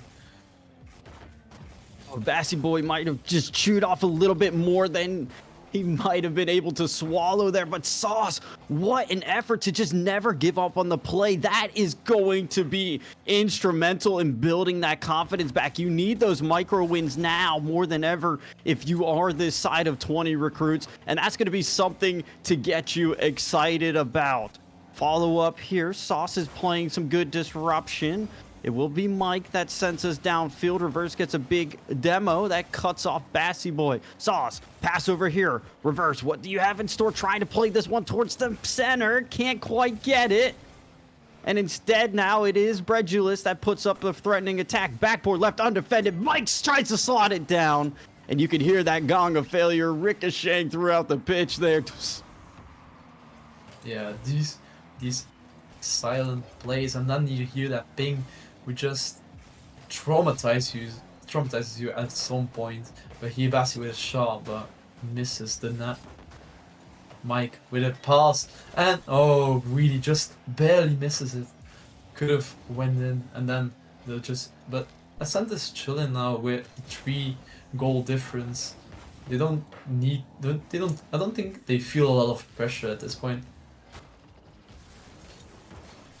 Sauce trying to clear them out of their final third here. Ascent building up that pressure yet again. Just any chance spent on the blue side of the pitch is more of this clock they can just kill off with this lead that they've been able to establish. Bredulous pops this one around towards the midfield. We can see Viscrid is there trying to get that one back towards target, trying to get some of that confidence reestablished. Pass from Bassy Boy won't be good enough, and as a result, it is Sauce here that cuts the lead down to 2. A minute 25, it's not impossible, but Ascent, you can't be giving away those opportunities like that. No, Sauce may have been the start of a coming comeback if they just keep up applying this pressure on Ascent. Then maybe the Ascent defense will look solid up until now. But now Ascent with a beautiful goal again, putting the goal difference back to 3. And now with a minute and 20 seconds left, this will be a hard match for 20R. I'm curious if they will find an answer to this, or if it's gonna be Ascent who takes away that win. Definitely be one of the more crazier comebacks that we've seen here. Oh my goodness. What a stand on the goal line from Ascent. It felt like 20 recruits was trying to knock on the coffin, let them know they're still alive, but they don't care. They just threw more dirt onto the top of it, trying to bury them even further. Shot opportunity denied by Bassy. They're not out of the woods just yet. There's going to be another follow-up, but Mike sends us downfield, and this could run away unless Viscrid has something to say about it. Yeah, both teams really show that they're fighting for every ball, that they just don't let that ball go inside their own net. And now Reverse with almost an edge of a goal. And now just Ascent making sure that the clock ticks off, keeping possession of the ball. And now Viscrid on a one-on-one takes his time, passes to Sauce, ball goes in the air, but gets cleared by Breedy. And now just great clear from Mike. And now Game 2 goes to Ascent, who have really proven their worth in this second game of this series. Yeah, I mean, we want to talk about responding to a game. Just look at this performance here from Ascent. You drop game number 1. Any team might be a little bit shaken up by that, but they just did not care. They came out absolutely swinging 4 goals in the opening minute of this game. And from there, they just really held on to it. There might have been a few missteps of the communication here and there that allowed for 20 recruits to try to get themselves back into it. But as soon as they recognized that they were slipping, they just honed right back in. They got themselves that 3-goal lead back out with their 5th. And it felt like Ascent just had all the answers for what 20 recruits was trying to do. Yeah, normally when you lose the first game, you have like a feeling of, damn, I'm behind, we want to make up for this. And then most of the time, people actually play worse than they were already doing, but Ascent really showed that they have the right mindset to come back from a first game loss, and now they are really putting that pressure up to 20 recruits, and now it's an Execo, they're 1-1. Everything can happen now. It's like it's now a best of 5. Yeah, and that's just how you have to take it one game at a time. We've seen Ascent respond from their opening loss. Well, 20 recruits took a little bit of a heavier punch in game number 2, and it's all going to be about who can overcome that the best. Right now, though, it's going to be a passing play trying to develop here. All 3 players are involved on the side of Ascent. Won't be able to get it on target just yet, but Mike with a follow-up finds himself getting saved aside by Reverse. Yeah, Ascent putting a lot of pressure, don't letting the ball go into their side of the field. Oh. And this ball just drops in. It's Bassi who scored. Well, let me see that.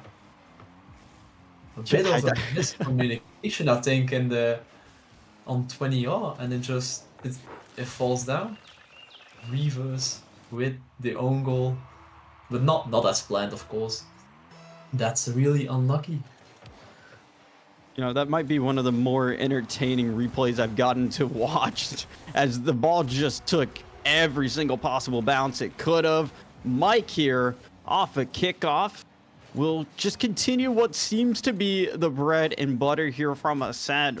In that earlier series here today, if you weren't able to tune in, it was Ascent that took down Jianjing in a 4-2 series win.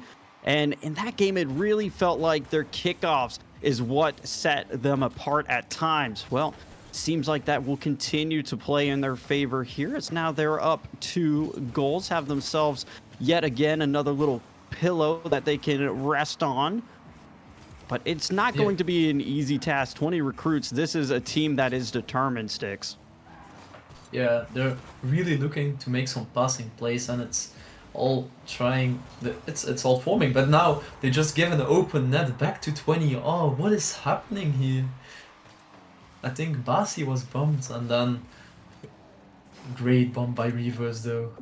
Bumped Bassi out of the way to give himself an open net to make that 1-2.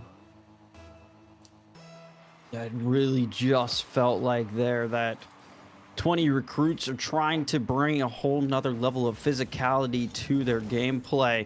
Realize that at certain opportunities might not be able to win out some of these 50s against Ascent. So what's the best cure for that? Delete them off the pitch entirely.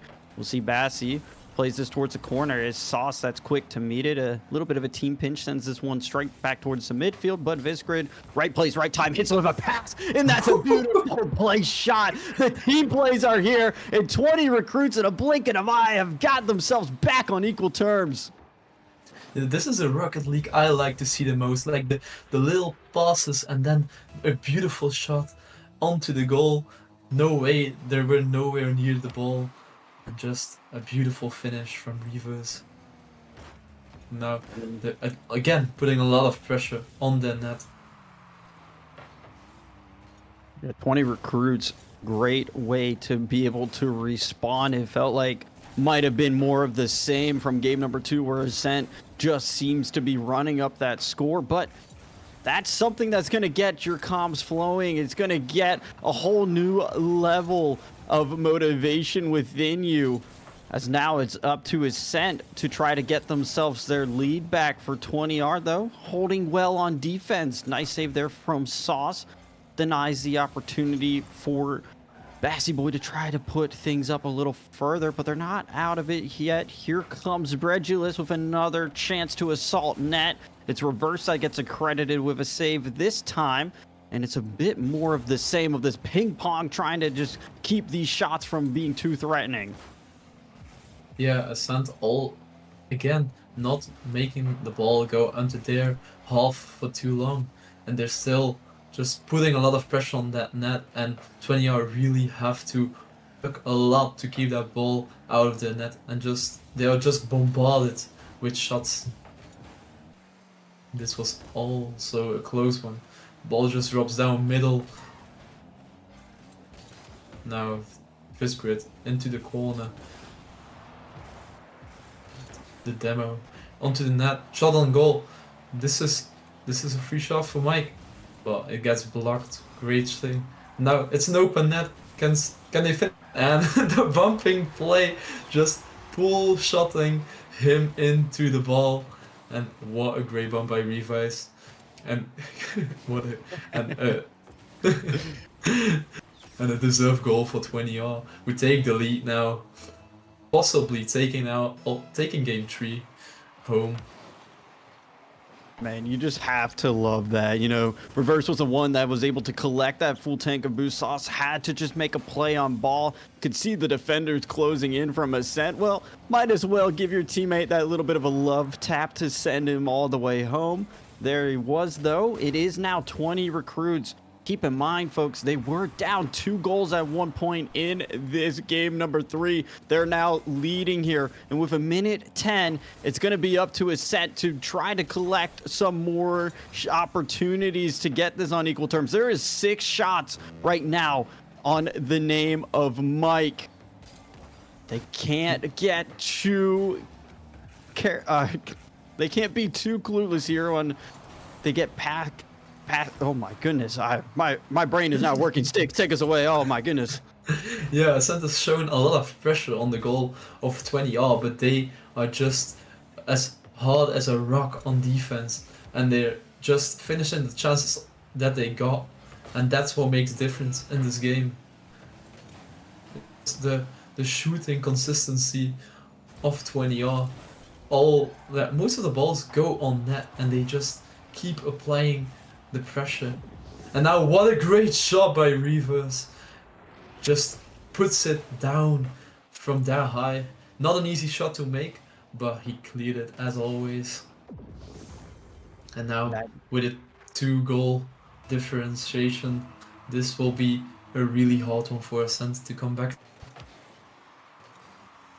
2 goals, 15 seconds. You've got to get your first one now. This is your best opportunity for a chance. We know how their kickoffs can work, but as Visgrid is just getting in the way, making sure his car is parked in front of them, that's going to be all she wrote for game number 3. It's 20 recruits pulling themselves back from the deficit, pulling themselves after a crushing defeat in game number 2 to re-cement themselves in the lead of this series here. Yeah, 20R really showed us what the mentality of a game, just look a game at a game. And you can also see here that Revice really put up his best, and with a 770 score in a match, that's just crazy to have. Yeah, I mean, we talk about, like, when I know one of the most common game modes and what might still be fresh on some of our minds from the RLCS is 2v2s, where a 700 score line, that's not too shocking, I guess, if one player is just having a good game, but you have 2 other teammates with you, and the fact that you're putting up those kind of numbers, especially a hat trick, it's a beautiful passing play that he was able to sink in, and then of course getting up high for the nail in the coffin. Reverse really stepping up to the occasion here, making sure 20 recruits stays kind of just within the game. They're not letting these moments get ahead of them. They're not letting any of those crushing defeats really just shut them down. And that's exactly what you need in a captain there. Yeah, and now we're going on to game 4 in Utopia Colosseum, a really bright map for in my experience, but also a really beautiful map with the Rome backgrounds.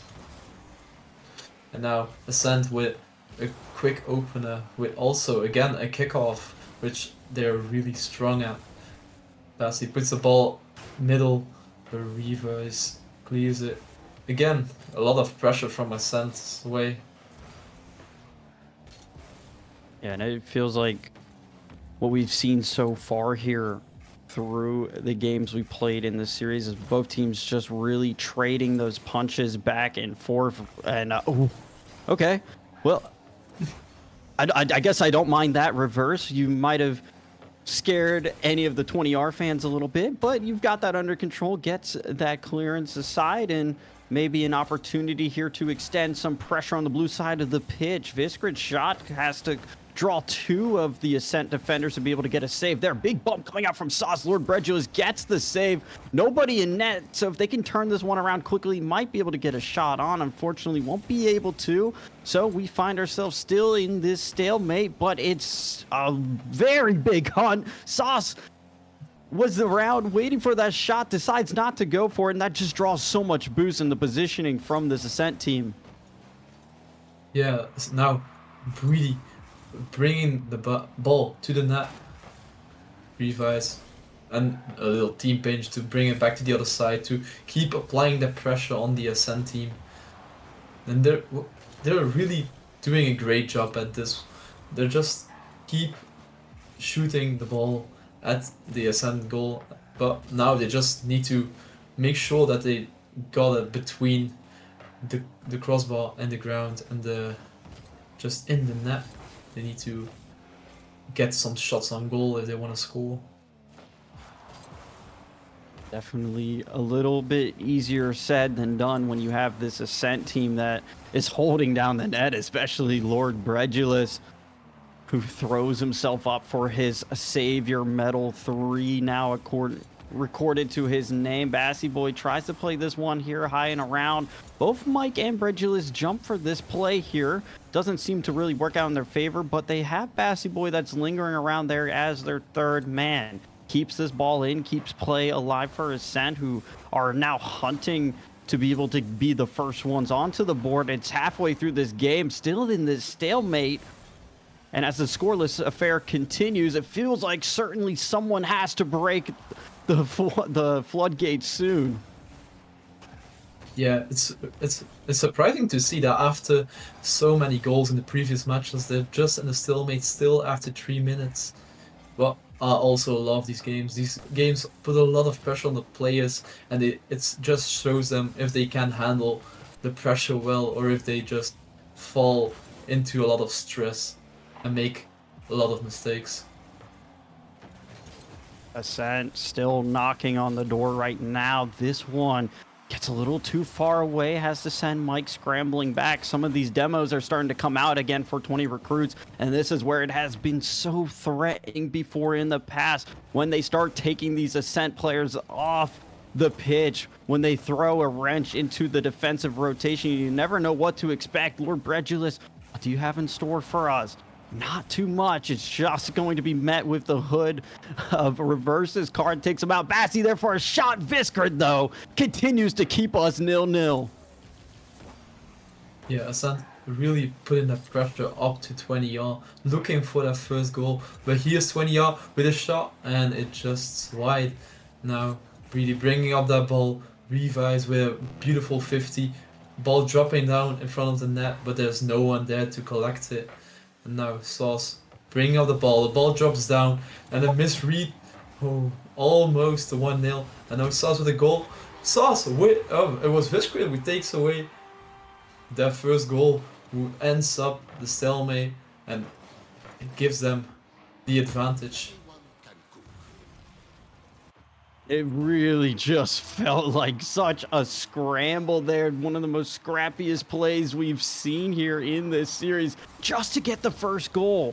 Now it's all up to Ascent to be able to respond here. 20 recruits, they've done their part. They played it well, and it's a great shot there. Follow-up, no, it still remains out. That's a lifeline, and if Ascent can get this open net here, they might be able to get equal. Visgrid wins out that foot race. Instead, tries to play this all the way back towards net. Won't be able to get it exactly where he might have hoped for.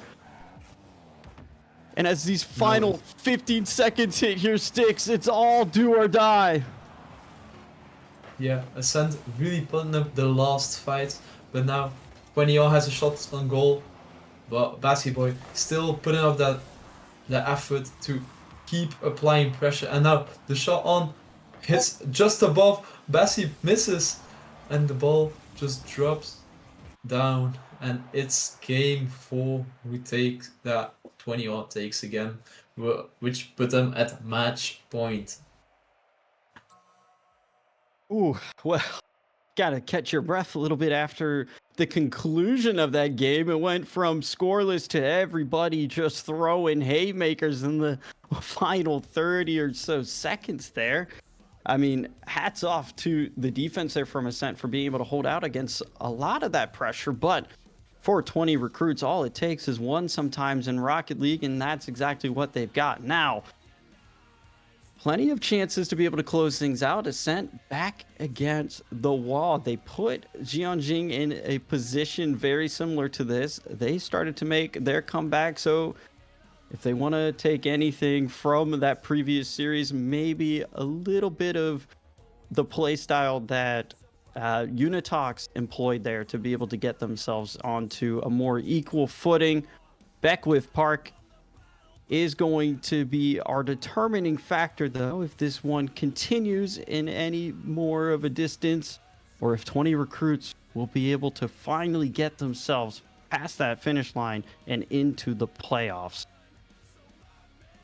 Yeah, the like starting in a play-ins is not always the easiest way, but it really shows that you have the dedication to make it, to wanting to win this, and I think everyone wants to win this at this point. Here Ascent taking out the ball, but also 20R with a lot of pressure again on the ball, taking the ball with them, letting the ball stay in the half of Ascent. And here Revice, who sends us the ball, no one there to accept it. Sauce struggling a bit with the ball. Just the ball gets cleared up to the half of 20R.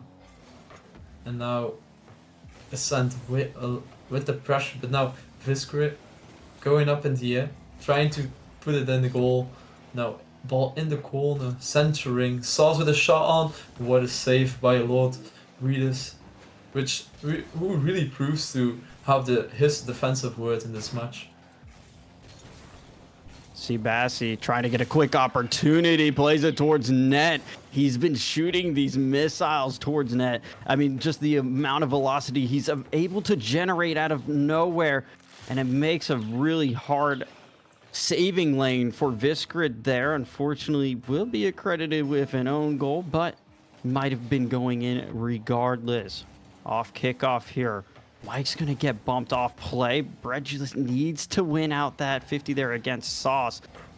Just another stalemate, which a lot of this series has been between these two teams. A big pass over there. Revi just can't quite connect. No. Ascent putting up this pressure again on 20R, trying to make it a 2-0, trying to raise the gap up to 2 goals, but 20R is answering this well, putting a lot of pressure. Now Bassi with another center. Now Lord Buides going up, can't really do anything with it. And Oh just, my goodness. Oh, these posts, you gotta hate it. It definitely feels like Ascent might have slipped a 20 to the woodwork to play that fourth defender on the pitch for them, because a lot of these shots here from 20 recruits have taken some very unfavorable bounces. But if you are Ascent here, you're going to be more than happy with that. Your 1-goal lead remains intact. Yeah, the post is really being an extra defender for 20R.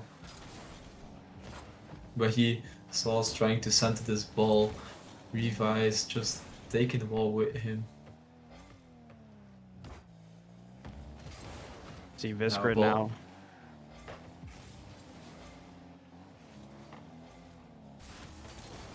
However, Vise taking us here off the left-hand side. Well, pass does come across. It is Viscrid. Puts a shot towards net. Bassy Boys accredited with that save. Can Sauce find another teammate there? Is Mike going to be intercepting around in the midfield? Viscrid can't quite connect there, but it is Sauce that's still hot on the trail there, making sure that 20 recruits remain lingering around this point of the pitch. Sauce needed to get back quickly, does so well. That completely throws a wrench in the side of Mike's plans, who's trying to cherry pick a little further downfield. Follow up though, Ascent with real opportunity there to try to get some offense, have to scramble back, and here it comes. Revise finds the top right corner, and with 1:30, yet again, as we've said countless times here in this series, we are one apiece, equal terms. Can you get even more back and forth than this, Sticks? Yeah, the post is now in the advantage of 20R, who helps him put the ball into the net. Also a great shot from Revise, putting it next to the defender. And 20R applying the pressure. He misses the ball. Ascent taking up the ball to the goal. Bassi trying to go next to the defender, but it doesn't really work. Ascent again keeping the ball into the half of the field of 20R. The 20R are really battling for it. They don't give up, and that's what we want to see. They're just battling for each ball, putting the ball. What a great demo! And the 2-1. 20R taking the lead. He might be the killing goal for Ascent. That is such a beautiful demo there from Viscrid, just recognizing that he can still make himself such an important factor of that play. All three players involved. It's Sauce with the pass, the shot that comes in there from Revise's second of this game, and with 40 seconds now, it's even more of a scramble here for Ascent. Your playoff hopes are dying right before your very own eyes. What do you have in store for us? It's gonna be another. It just pitches off. It's the most unfortunate scenes for Ascent, but for 20 recruit, they have to be absolutely loving this. Yeah, this is so unfortunate for Ascent, but we gotta give it to 20R. They showed us how strong they are. They both proved us wrong in our predictions that Ascent was gonna win this. They just did a really great job at beating the solid Ascent defense and just finishing the shots that they have to finish. It's all down to these final 10 seconds. 420R, this might be a victory lap for Ascent. This is just what can we possibly get. Maybe we can bring out our patented kickoff, but as this clock hits 0, there is nothing left to be done for this ball to hit ground. 20 recruits completed here with a 4-1 victory over Ascent. They secure themselves into the playoffs, and they do it in a pretty commanding fashion. Yeah, 20R really kept on putting the pressure on Ascent's net, and it paid off for them. They got this victory at a really beautiful way, and we just got to give it to them. They played really great. Yeah, and I mean, there's moments in this game, especially game number 2, where Ascent came in just absolutely throwing every type of haymaker they could imagine. We have 4 goals in a minute. It felt like from that moment, that maybe it might have dampened the spirits a little bit of 20 recruits, but it's their composure. It was the works of their team captain and Revise who was able to, kind of just say, hey, I'm going to do it myself. And when your captain's playing good, it's going to make you play good. We do see, though, our series MVP is Sauce. Beautiful stat line here: 4 goals, 5 assists, 7 saves. Could you ask for a better standout player than that? Yeah, he really did a lot of things for 20R on defense. Really was like the brick wall 20R needed in that shotting time of Ascent, and he really proved his word and a deserved series MVP. But we also got to give the credits to Reverse for his great shot opportunities. 100%. It is a team game at the end of the day. Everyone there clicking 420 recruits. As mentioned, they do advance through to the lower bracket. And we will have one final matchup here to conclude the Academy play-ins coming up in just a moment. That will be Purpose versus Husky. So keep an eye peeled for that one because it will be coming quite soon here. But for Sticks and I, that is the conclusion of our day. You'll have Mr. Poggy and Hodge taking you through the remaining match we have. But Sticks, any closing remarks? No, just I think the final match will be great as it's the title defender Purpose who are battling against Husky, who are looking really great this season, and it will be a banger of a match, I believe. Well, couldn't have said it any better myself. And with that being said, make sure you stick around because it's a match you certainly do not want to miss. It's going to set all of the stakes for the remainder of the playoffs for Academy. But for us, that's the conclusion from me and Sticks. You'll have Poggy and Hodge to take you through the rest of the way. And we'll be back after this short break.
This isn't just merch, it's what teams wear when they mean business.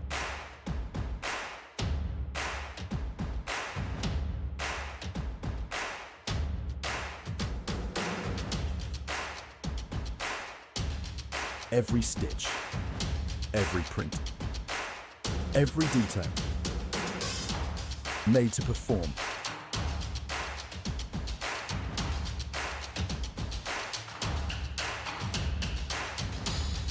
Trusted by the grind, from grassroots to championship halls.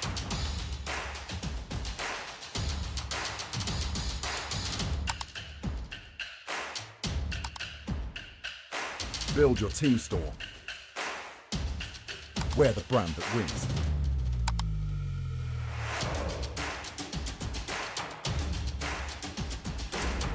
SpartanWare, trusted by the grind.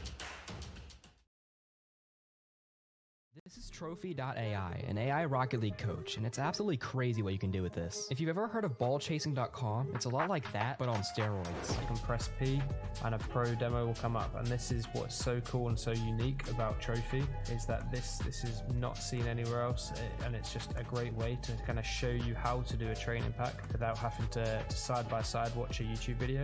And this is actually really cool. Training paths. So you basically, you know the skill trees from Assassin's Creed, Spider-Man, Sekiro, you know that sort of games where you have to, get skill points, use them, you unlock new skills. This is sort of very similar, but instead of actually getting skill points, you're actually doing the mechs. And also a cool feature as well, guys, watch this.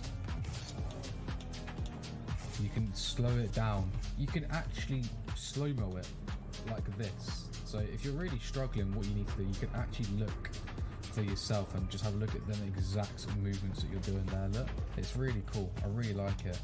And alongside helping with mechanics, it also has a feature that analyzes any of your saved replays. That way you can see what you're doing well and what you need to improve on. It even has this cool post-game analysis that you can see stats from the game you just played.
And welcome back to our final series of the day, everyone here in the RSC stream. My name is Hodge. Joining alongside me is Mr. Poggy, who's just come off the back of a cast earlier on today, which was Aspire versus Unitox, and a bit of a break in between then.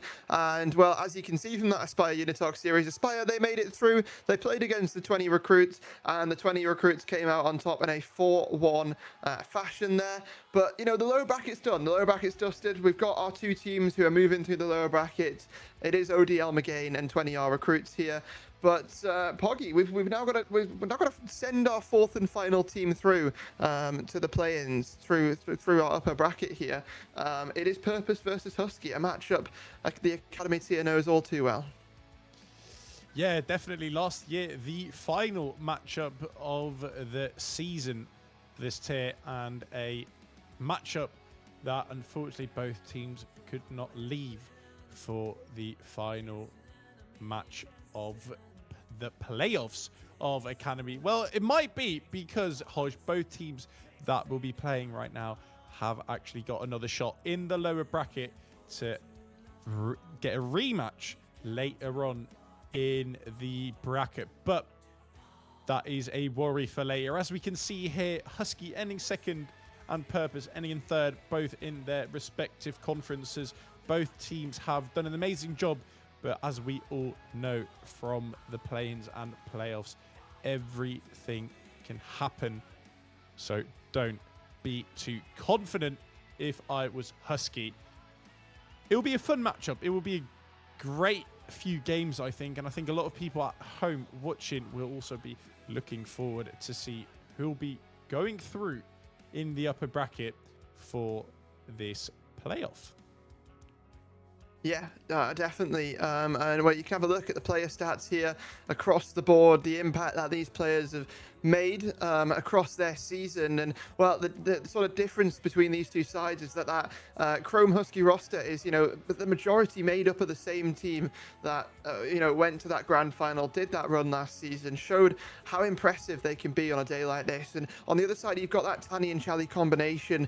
On Team Serene in RSC 16, they managed to get top 6. And since then, they've got a different third. Instead of Envy, they've got Hyper, who's been playing the majority of the games there with Gingenut as sub.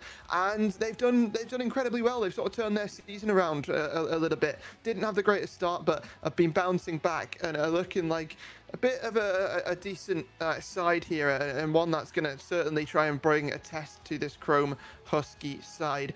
Now, I've been convinced across the season by this Chrome team, but more so. They've had the more consistent performance, but I'll be honest here, Poggy. I saw this team play against Serene the other day. Oh, they didn't look too great. Now, playstyle-wise, Serene's a team who, they like to pressure, they like to press, they like to hit you with a lot of offense. That Tanny and Charlie combination is exactly what they do best. They dive you, they're ball chasey. I don't know if Chrome are going to be able to sort of deal with this. I think it might be quite similar to the Team Serene match, actually. This is why my prediction is going to be 4-3 to Mistaken, and I think that might surprise a lot of people here, but I'm playing the upset. I think it very well could happen, and I'm interested to see what you've gone for. Yeah, well, I was about to ask, were you building the bridge to the prediction, and you've done so accordingly. I think for Chrome, it was just one of those days, Hodge. I mean, Team Serene have played a phenomenal season so far, and I think are one of the main contenders to get in that grand final match.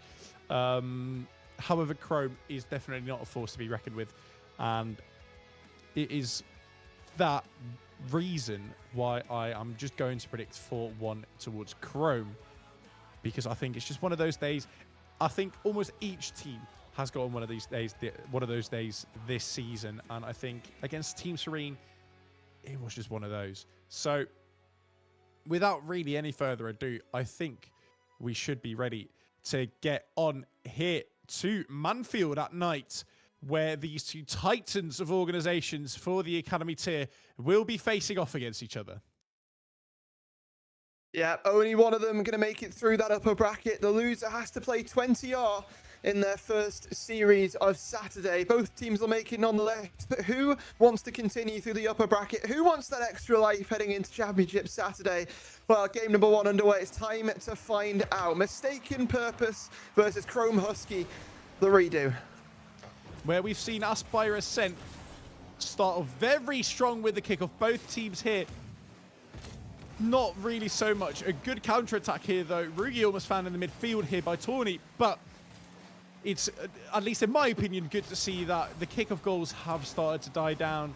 It's unfortunate that Ascent couldn't have made it through to their lower bracket run, but in the end, you can just have so many kickoff goals. Already 30 seconds have passed. Chally now up in the air, looking to find Tawny, who's on 0 boost, and a very fortunate ball through has gone past Hyper, who's managed to clear it away by just a hair through the post. Just about getting a hand on that, and now Chrome sort of start a counter-attack here, or maybe only for a second, because Charlie's going to be up for that one, just to get the beat out. Mistaken Purpose trying to press in the offense here. Tanny, one of the best players at doing just that, and Hyper in field. Charlie there for the shot, just down off the crossbar.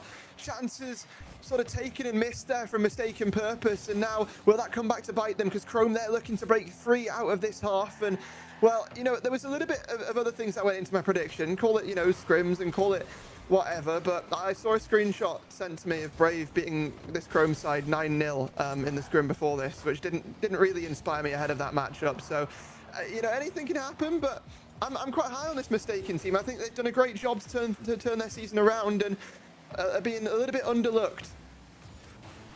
Well, let's see if they manage to do so, because here the side of Husky is trying to get a ball away here from their own half, but the pressure from Mistaken is ramping up.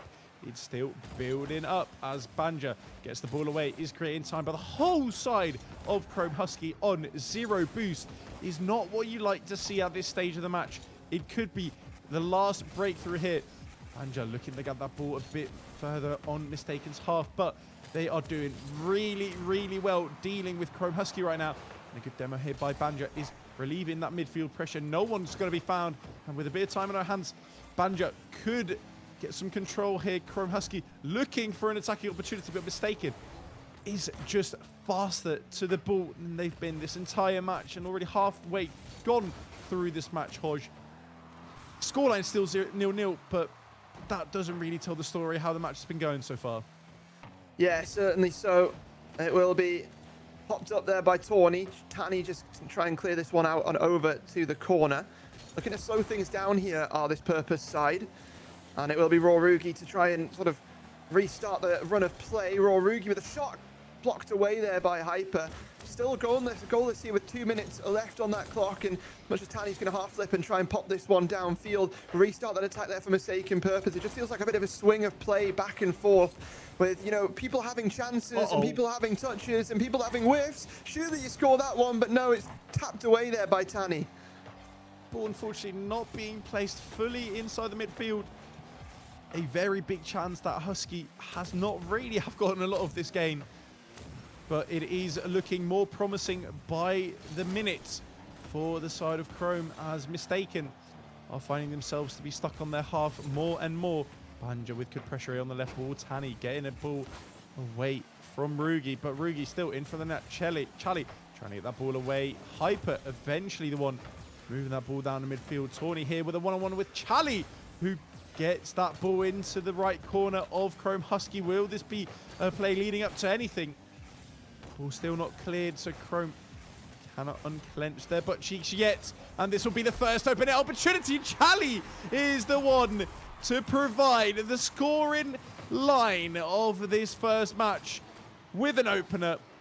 After a beautiful bump by his teammate, it's Mistaken Purpose leading with only 1 minute left. Yeah, and well, this Chrome Husky side, they've had a little bit of pressure and possession, but when it's come to those moments, they've not been able to break down the last line of defense. And that's what Mistaken were able to do just there, capitalizing on that opportunity. Now over to Tani to try and get this one in field, but the possession's thrown away a little bit here. And well, Chrome, they're going to have some time to recollect their thoughts, but as much as it's going to be cleared away by Tawny and hit up to the side wall by Rugi, they'll drop over to Tani once again, and Mistaken clear it long. Maybe another touch down, but Tani can't quite follow up on his touch there. And well, it will just be this run of play. Just continues at a 1-goal lead. Both teams looking for their moments. Mistaken looking for security, and Chrome, they're just looking to level the scoreline. 20 seconds left. What are we going to see? Banja looking to get it on the backboard. Well done. Rugi there for the follow-up. Hits the post. Charlie with an epic save. Keeping the sheet clean. But the attack is not over. Banja looking for a play against a ceiling. Tani getting it away. Rugi trying to get it in the midfield. And the only job that Mistaken has to do is drop the ball. And they do so accordingly. It's Mistaken Purpose taking the first game. And Hodge, if you ask me, Chrome Husky have got a lot of self-reflection to do, because look at the pressure that they've had, but look at the saves. 6 shots and all 6 of them saved by Mistaken Esports, while it's only on Husky side, just Tawny, that kept 1 ball out of the net. Yeah, it was a little bit of a topsy-turvy game there for Husky. And they've certainly got some work to do. you know, more on just sort of finishing those chances when they need to there. Because like you mentioned, they had quite a few shots, but they were either just saved away or they didn't really end up on target. There's definitely some work to do in cleaning that up there. And a lot of the time it felt like they just looked a little bit panicky and out of sync. It was honestly quite similar to what I saw from them against Serene. So, you know, you can sit here and say whatever you want, Yannick, about cherry picking the worst series of the season, but if you don't back it up here, then, well, it's the lower bracket here for Chrome Husky, and, well, Purpose could just be moving forward. But, I mean, it's only game one. We know it's a best of 7. We know anything can happen. And given what this Husky team is like, and the experience we've seen from them over, you know, the last season, but also this season as well with a 9-1 record, you expect them to turn this one around. And I think they're going to have no problem in doing so. Well, it's going to be a panicky Chrome Husky against a well out of the gates Mistaken Purpose in game 2 here at Forbidden Temple. Is Husky going to get the self-reflection down, managing to keep the ball a bit more in control, a bit more in possession, or are they just going to be playing hot potato, what it looked like, at least in the last game? A good ball by Banya here already. Is forcing Tiny to jump up for it, even with 0 boost. Charlie getting that ball away now with a bit of boost in the tank here. Tiny looking a bit dangerous. Oh, blocked down though by the side of Chrome. And this is looking more and more like Potato League. I maybe shouldn't have said anything here. Chrome Husky looking for an opportunity, but the conversion is still not there. Mistaken getting away with murder here. If that is not fail of the week from every single player on the pitch, I don't know what is. Honestly, RS Cast content there for you right there. But for now, it's oh my goodness, trying to secure the shot, but they can't even do that. It's blocked away. It's off of the crossbar. It's off of the defender. And, well, we still find ourselves level. That's a massive beat for Mistaken. Charlie cherry-picking downfield, waiting to try and get that into a teammate, but can't quite do it. And we still stay scoreless. It's, I was talking about panicky Chrome Husky, but everyone's just panicky at this point. The ball's not stayed on someone's car for about more than 5 seconds, and that's not what you want to see, but a pass into just Tawny was a lovely pinch opportunity there, saved off the line by Mistaken Esports. It's just still playing hot potato. Balls being boomed downfield, passing plays are finally starting to commence here for Chrome Husky. But it's still not looking like a top 3 matchup here that we were so clearly expecting. And it's just keep coming on down. Charlie now with the clear away. Banja looking here for a block down on Tani. Rugi on the wall here, trying to be overtaken by Tawny, but the carryover's not there. Tani with a lovely power slide, being pumped away though. That's a bit of physical play that you love to see. A bit of Argentina, if you ask me, in the World Cup we just saw come out there of Tawny. But talking about Argentina, they did manage to score a few bangers, and that is something that we haven't seen this matchup yet. They've still got a lot of time, though. That's a difficult read there from Charlie, and he's sort of done quite well with it. But now Rugi's going to take things into his own hands. Surely you've just got to shoot that. Surely this has got to be a goal somehow, some way. It's still defended. It's still kept out by Mistaken Purpose. And they might not have a goal to sort of sit on this time like they did in the last match, as the pressure will continue to swirl. But I don't know, this has been such a chaotic game number 2 here on Forbidden Temple. And with only 2 minutes left, Chrome looking for a double top here with Tawny, almost getting the touchdown. Angle wasn't there, but the pass opportunity was. Tani now with some great pressure here for Mistaken Esports. Hits the woodwork again.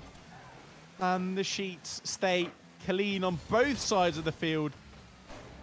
And now Chrome Husky is just looking for anything at this point. Rugi could have taken control, bangs it across instead. No one there to collect. Charlie should just be able to get this away. Being beaten by Banja though, and there's going to be just Tawny with the opener of game 2. It took about 3.5 minutes, but we finally got something. Yeah, the pressure point finally gave way there. Chrome Husky secure their goal, and it took 11 shots to do it, but you know, it's about getting the goals on the board either way. And well, they certainly got one more than Mistaken Purpose to hold that thought for a second. The scoreline is leveled pretty much immediately. as all it takes is Charlie to rise to the occasion. A couple of whiffs, a couple of misplaced positions in the defense, and all of a sudden, this one's right back to a level playing field. Back to square one at the beginning of this match, only with 1 minute and 15 seconds left to play. Which team will come out on top? Will it be Chrome that have proven themselves with an actual goal from play, or will it be Mistaken punishing Chrome Esports here for a very, very crucial mistake here in the back? And that could be right now. Banja not letting it be him though. Rugi looking for any sort of touch there, but missing completely. Charlie getting the ball here though. Hyper able to collect. Is he going to get a touchdown on the ground again? No, Rugi on the way here to get a ball down into the middle, looking for a bump here, but gets bumped instead to clear the ball away. Good bump play by Tani here, but the pressure is not gone, and it's going to be Rugi finding his first goal of the series to put it 2-1 and putting the screws to Mistaken here, as they've only got 33 seconds left to equalize for that overtime. Yeah, that's brilliant. An amazing sequence from Husky there. And it gets them the lead with 30 seconds left, like you say, Poggy. And now we get to see how this last 30 seconds is going to look. Mistaken look to try and hold on to that possession, but they do just drive past the ball, essentially invite the response from Chrome Husky, and well, they'll certainly bring it. We've seen what kind of pressure they've been cooking for this entire game. You look at the shot statistic, they've got 12 of them and 2 goals to show for it. They hold the lead. They look to try and add to it potentially as Banja takes it up into the heavens. Blocks coming through from Mistaken, but they need it down the other end and they just don't have the time. Charlie rising at the final hour. Tawny waiting on that back wall. It's going to drop for Tani, but he won't get there in time. Chrome Husky with that response that we asked for. My goodness, what a game. That is the game of the ages right there. That is 5 minutes to remember. I don't know if it's 5 minutes to remember or 5 minutes that I don't want to remember at all. It's 5 minutes to forget if you're any of the 6 players on the field, but... I think I can fully agree with that, Hosh. That was something to watch. It's hopefully all going to go uphill from here, because we need one team to rise to the occasion, and it's Husky in this game. It was Mistaken in the previous game. We're back down to a best of 5 at this point in this best of 7 series. And for me, it's still totally unclear if at this point Chrome will just head out with the momentum they've built up from this game, going scoreless in game 1, finding goals through actual gameplay here in the second game. It only at least makes me question, will this be the tempo that they'll be playing at for the rest of the series, or are we going to see something completely new? Well, we'll have to find out. Like you mentioned, things are going down to best of 5s now, and we know how good throughout this whole season this Chrome Husky team has been when it comes to the best of 5s, when it comes to, you know, showing up in that sort of format of a series. But see if they're able to here, as Mistaken sort of set the challenge early on in the series, and they're going to do the same here in game number 3. Hyper off the kickoff from the back left corner to the back of Chrome Husky's net. It's a great way to start the game there for purpose. And it's another game for Mistaken Esports to keep them at least in the game, but in this game ahead of Chrome's Husky. But I don't think they'll take this lying down, as we see here. Just Tawny moving down the left-hand side, getting in the corner. Charlie looking for a challenge there. But the challenge from Banja is absolutely miracle. How he got that back down into the middle. And Tawny looking for some pressure, looking for the boost as well, but you cannot have it both ways. And that proved crucial here in that challenge sequence. Rugi down to the right corner, along the right wall, still with it somehow. Is there at least anyone in the net of Mistaken? Yes, there is. Tani up for the challenge. Banja now here, keeping up the pressure. Tawny with an open net here. Is Charlie going to be the one to have a final say in it? Yes, he is. Keeping their net clean. And with the pressure that Chrome has been putting up to it, Mistaken is looking for a way to escape, and they've done so with Hyper. Yeah, they absolutely have. Now it's time to get on the attack here, if your name is Purpose, but only for a second, because the pushback is here from Chrome Husky, and we know when they put on the pressure, they do so quite meaningfully with their a catastrophic number of shots that they put up on the board every game. We'll see if it's going to warrant them some goals, or maybe they're not even going to get the chance to put some shots on the board, because here comes Tani from Mistaken. Hyper waiting on that side wall, ready to get this one over into the box. A shot put towards net, but cleared away there only for a second. Mistaken looking to hold on to the possession, but you've got to watch your back lanes, because here comes Tawny over to Rugi. The connection of RSC-17 bringing its way into the playoff bracket of the RSC-18 as well.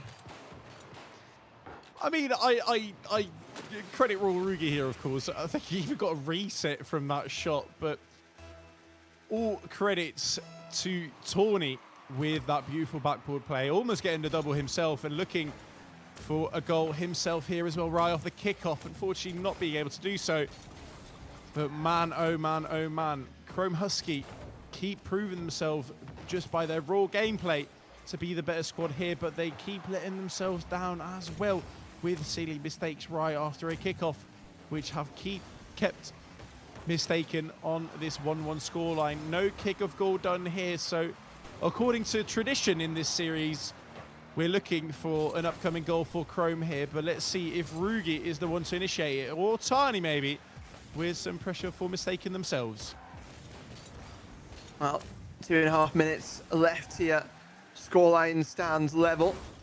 Raw Rugi, bit of a mistouch. Hyper's going to capitalize. That's going to drop down and potentially be quite awkward, but Rugi will get the touch. Tawny back over to him, but Banja's quite a way back. This gives Tani a free ball and some space to work with, but bangs it quite hard and long, and well, to be honest, I'm not really sure if that's going to benefit them, or maybe it is, because Charlie's up for it and the whiffs are there. Mistaken purpose. Well, it's not exactly, you know, what works a lot of the time, but it's what works for them here, Poggy, and it's what gets them the lead. A decent pass and a decent finish. Chrome Husky caught off guard by the bounce play through the ground. And Mistaken purpose here. Very happy with that result of the play. Let's see if they can build onto this momentum. They are 1 goal up. And all of these series have been games have been 1 goal games so far. If any curse could be broken, Mistaken, I believe, would be able to do so. And with a clear away from Charlie, they might just be able to get that attacking play up. But Tawny isn't having any of it. Well, Tani is getting that ball away and finally trying to put Chrome in their spot with the backs against their walls. But Banja isn't having any of it. Charlie now on the right-hand side. Rugi getting that ball down onto the middle. Tawny able to connect. Looking for a follow-up himself here as well. Before I pass in the middle, maybe a finish here against the Woodworks is what keeps Mistaken alive here. Only 1.5 minutes left, Hodge, in this game. And Chrome are still looking dangerous. And this match is definitely everything but over. Oh, definitely. And this one could still swing back the other way. We know how potent the pressure can be from Chrome, but they excel in their defense and their counter-attacks. And, well, it's looking like what they're trying to put on for us here. As comes out of the halfway line here from Tawny, pinched downfield. Should be pretty easy to defend there as Tani gets a touch over.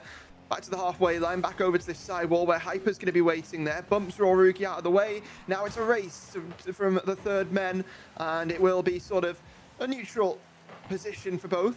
40 seconds, and, well, Chrome Husky, they need to score soon. They need to score now. Who's going to be the player to sort of catalyze that? It's Banja over to Tawny. Corner shot. And Chrome Husky, never gone, never down, never out. A ball that ball falls right down to Tawny, who finishes it with surgical precision, is what keeps Chrome Husky alive right now. 2-2, all equalized up again, and it's a story we're going to be telling a lot of times this series, I think, Hodge, because it's just this tight-knit of a series. Now, Tani with the bounce into the corner. Banja pretty awkward here, looking for a way to clear that away, but Charlie was there to capitalize on a bad clear. Unfortunately, still not having found the back of the net.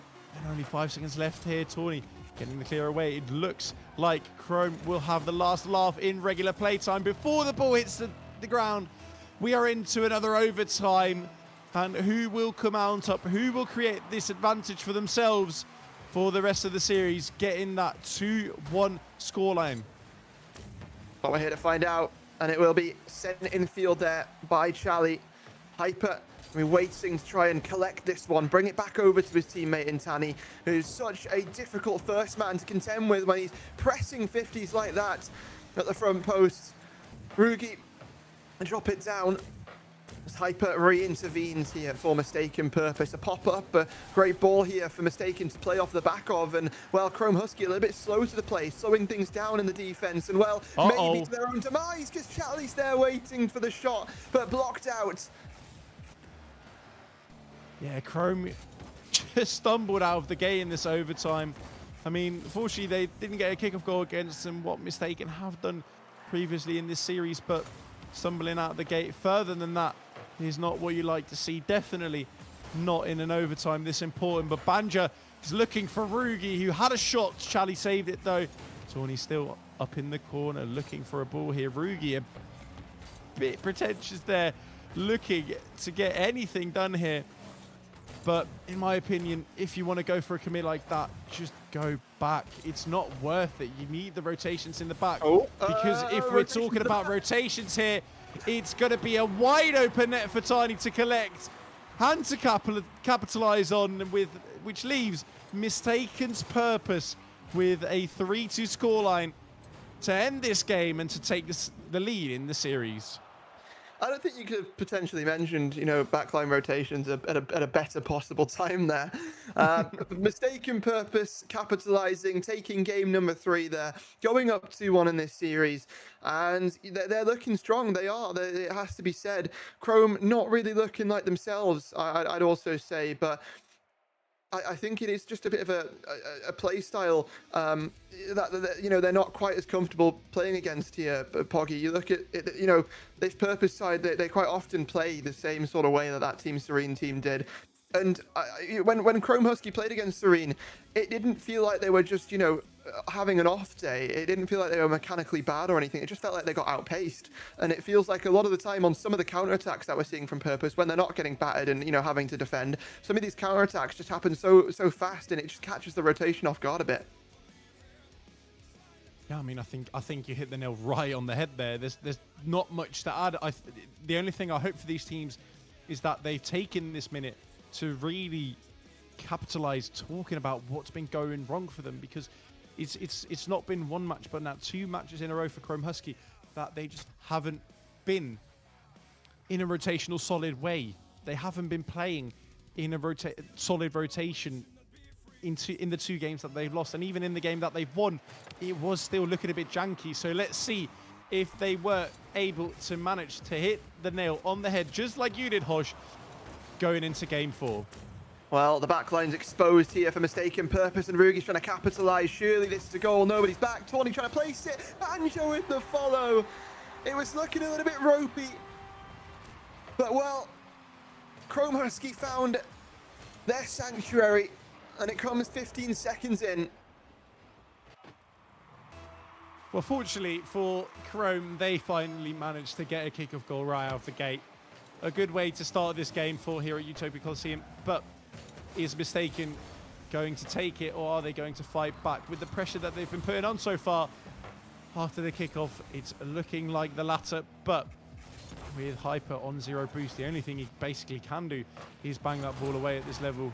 A bit of control would have been loved by me, at least, to keep that control, to give your teammates time and space, but I can imagine with the pressure on the shoulders for now, it's not really anything they could think of that quick. And with now some quick thinking here by Tawny and Rugi. Oh, a ball. I'm going to go for it. Not really the best decision, but maybe a decision that will come to fruition as they are looking for an attacking player. Tawny trying to get that ball into the middle. Hyper to clear away. Rugi looking for a pass into the middle. It's going to be Tawny to collect instead of Banja, and with a ball of the crossbar weighing around that back line, it is up to Rugi to convert and get the 2-0 in their net. That's a fabulous cut there from Tawny to sort of get straight back into the rotation. And moments like that is when you can tell the experience these guys have playing with each other. They've got each other downloaded. They've got each other on lock. And, well, you see the scoreline 2-0 right now.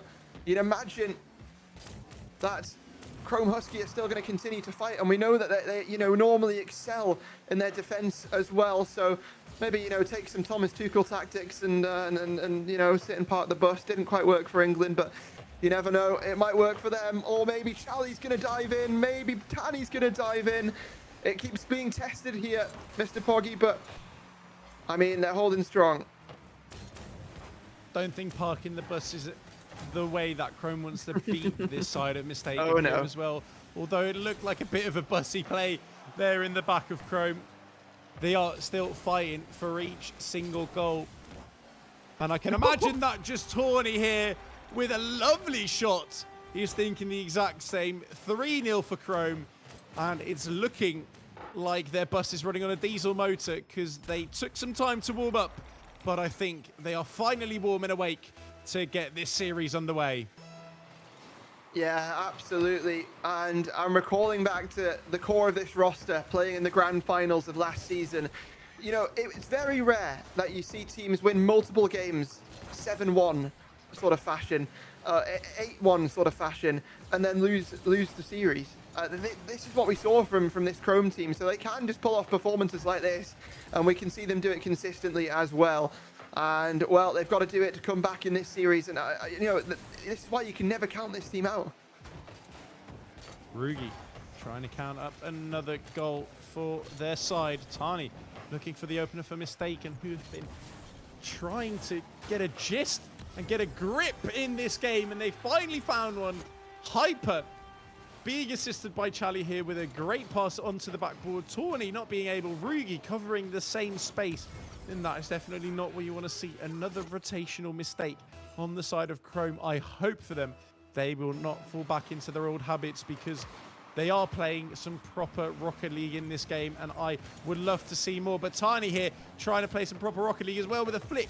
Unfortunately not hitting the back of the net. Charlie now going to chase this one from the corner. The back wall, Hyper as well, getting started with that, and it will go back over to Charlie here. It could be quite fast to this. Over to Tanny, who's looking to intervene as well.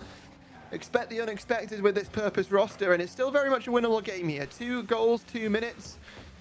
Not seen it. I've seen it done plenty of times before here, Poggy, and wouldn't surprise me to see it again. But whiffs like that open up the back lines, and we've seen what Chrome have done so far this game, and they're going to continue to do so. Rugi eliminates any chance of Hopium here. And, well, it's still doable, but it becomes so much more difficult. Great placement, great shot. Chrome Husky rebounding into the series. And this is finally what we've been waiting for. I think some of the people at home as well, this is what we came to see for Chrome Esport. This is what I at least expected to see from the very start of this series.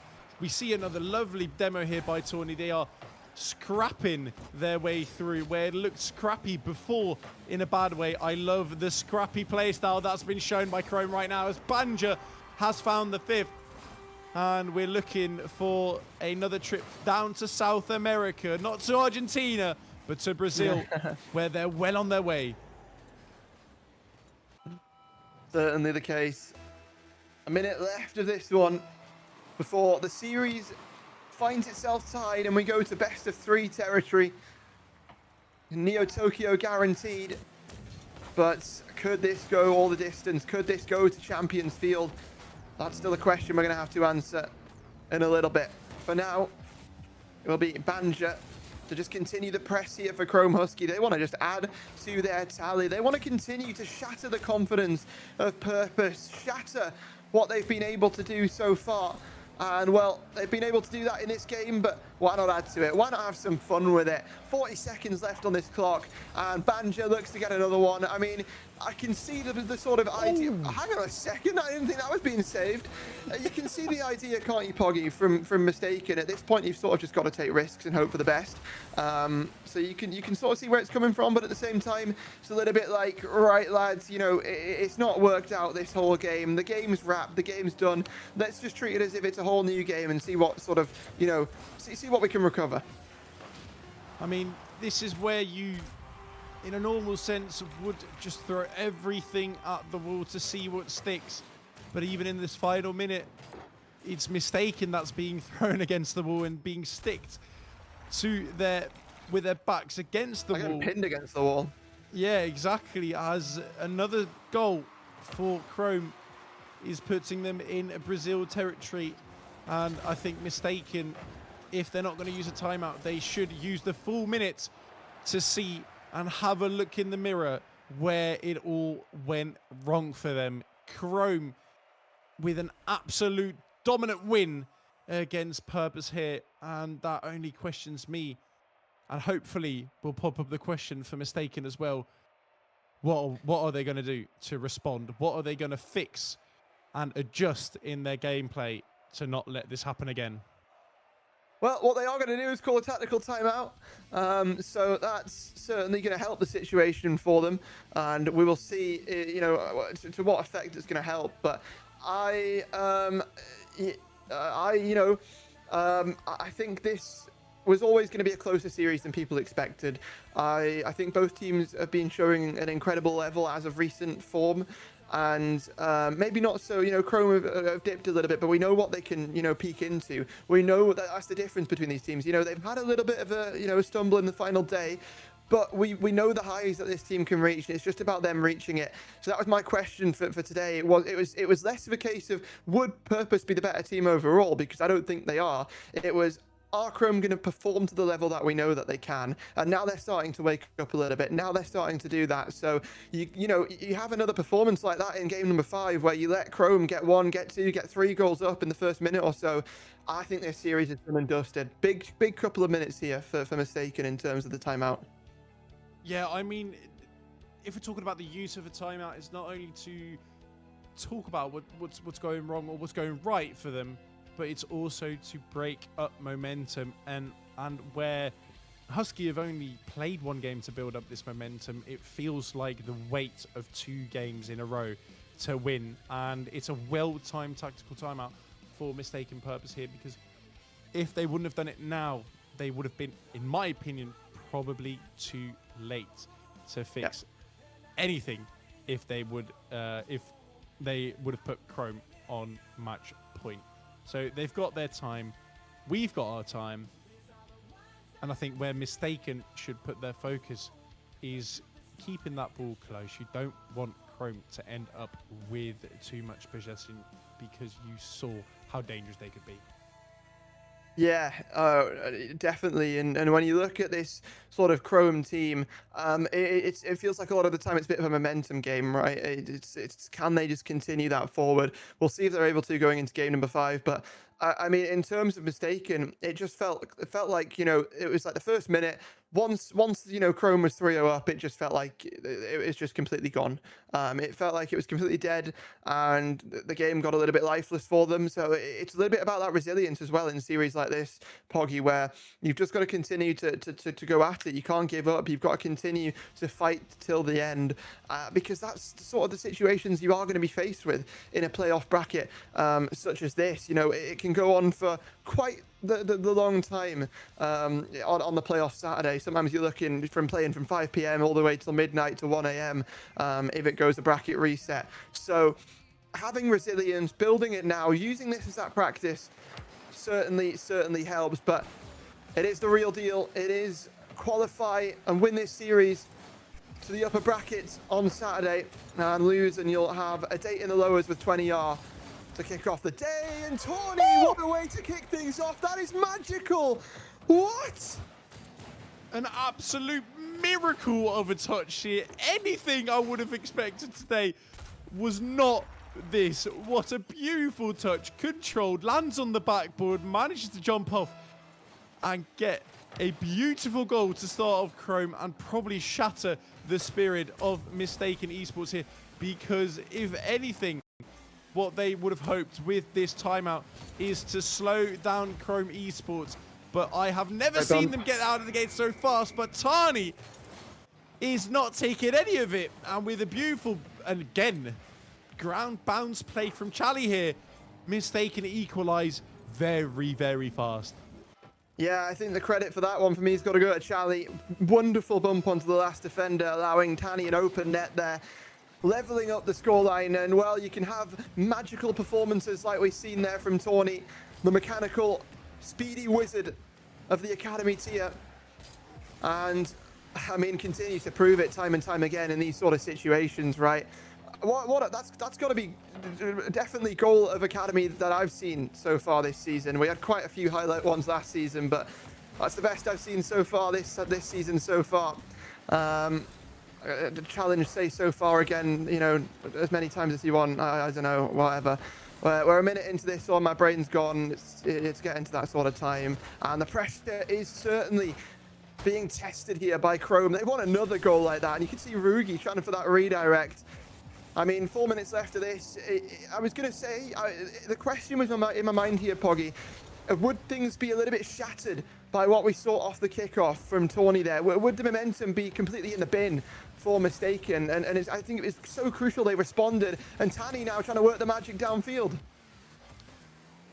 I think I at least see two completely different teams than we saw in the first game of the series, Hodge. Yeah. It's absolutely unbelievable how both of these teams have managed to turn it around. Chrome stumbled out the gate, gave away 2 gifts to Mistaken, have made up their mistakes though, but Mistaken with their tactical timeout have timed it well, got right out of the gate, got scored against by a beautiful goal by Tawny. Nothing you can do about that, but I hope that the spirits aren't too much shattered, because with Tani as well equalizing it right up, they are looking like a more fresh team. They're looking more sharp, and this is looking like an even more enjoyable series than I expected after game number 1. Yeah, and it continues to prove why, right? A pass in field, a shot from Rugi, not quite on target there. It's rare that you see the whiffs like that come through from Chrome, and Tawny won't miss it again. 2-1 here. The opening found, the needle in the haystack, and well, it was quite a big needle. I don't even think we're going to call it a needle anymore, Hosh. That was just wide and wide open. Yeah. Looked like the mouth of a beluga trying to get his dinner, just slurping down the ocean. And Chrome is looking for their meal as well in this game. Again, finding themselves on the upbeat, but Mistaken already not letting through as many goals as they have done last game. And that is already a big, big improvement to see. And the Tawny here, good challenge. Tani now up in the air, popping it down midfield. Rugi up for it. Hyper needs to go for a cut here. Oh, it's going to be Chally. But Tawny looking for more scrappage, looking for more demo plays. And Hyper, though, being respawned, got another full boost pad, which is leaving Banja to rotate ballside here. And Chrome are in a bit of a sticky situation. They've got the pressure, but it's not really amounting to anything. Not yet. They will head back over to Tani here. He missed that touch, and Rugi still got the shot, but just not quite on target. Minute and 20 left here before we see Chrome Husky go up to series point. They'll have 2 series points to work with here before they move forward in the bracket, but will be Tawny to take things up, just looking to hold on to this possession, looking to continue the press, and Mistaken have got their work cut out for them, that's for sure. Chally rising up to the occasion, the whiff on the sideball there from Raw Rugi, and Hyper getting this one touched back down over to Tani, trying to find his teammate, wasn't quite able to. And the touch to the backboard will be there. You can see the ideas that MTK are wanting to sort of propose here, but they're just being shut down in the midfield time and time again by this Chrome side. And Chrome still defending like their life depends on it. Tawny proving himself to be a very valuable player to the roster. And again, in this matchup, he is the one to initiate the attack. He is the one to put Chally up to that ball, forcing him to make the save, and Raw Rugi is there then to collect a open net. And this could very much well be the nail in the coffin to put Chrome on match point. But within 26 seconds, Mistaken could get a quick goal off the kickoff to get maybe another. But if we don't see the ball leaving their half, Hodge, it's not going to be looking good for them. It certainly isn't. And, well, maybe Mistaken will get one last bite at the cherry here, but with no one on the ball, with nobody in a position to really capitalize off of any of this, and the demo from Rugi, plus the shot from Tawny, this one will be secured. Beckwith Park, owned by Chrome Husky, and gradually throughout this series, it might have started well for Mistaken Purpose, but they are finding out what happens when you let a pack of wolves hunt their prey. I don't want to completely curse it now, but Mistaken is in a very, very tough spot here. Yeah. Went into the timeout at a 2-2 scoreline, called their tactical timeout, hoping to disrupt any momentum Chrome has built up, but it just didn't stop. The pressure is there.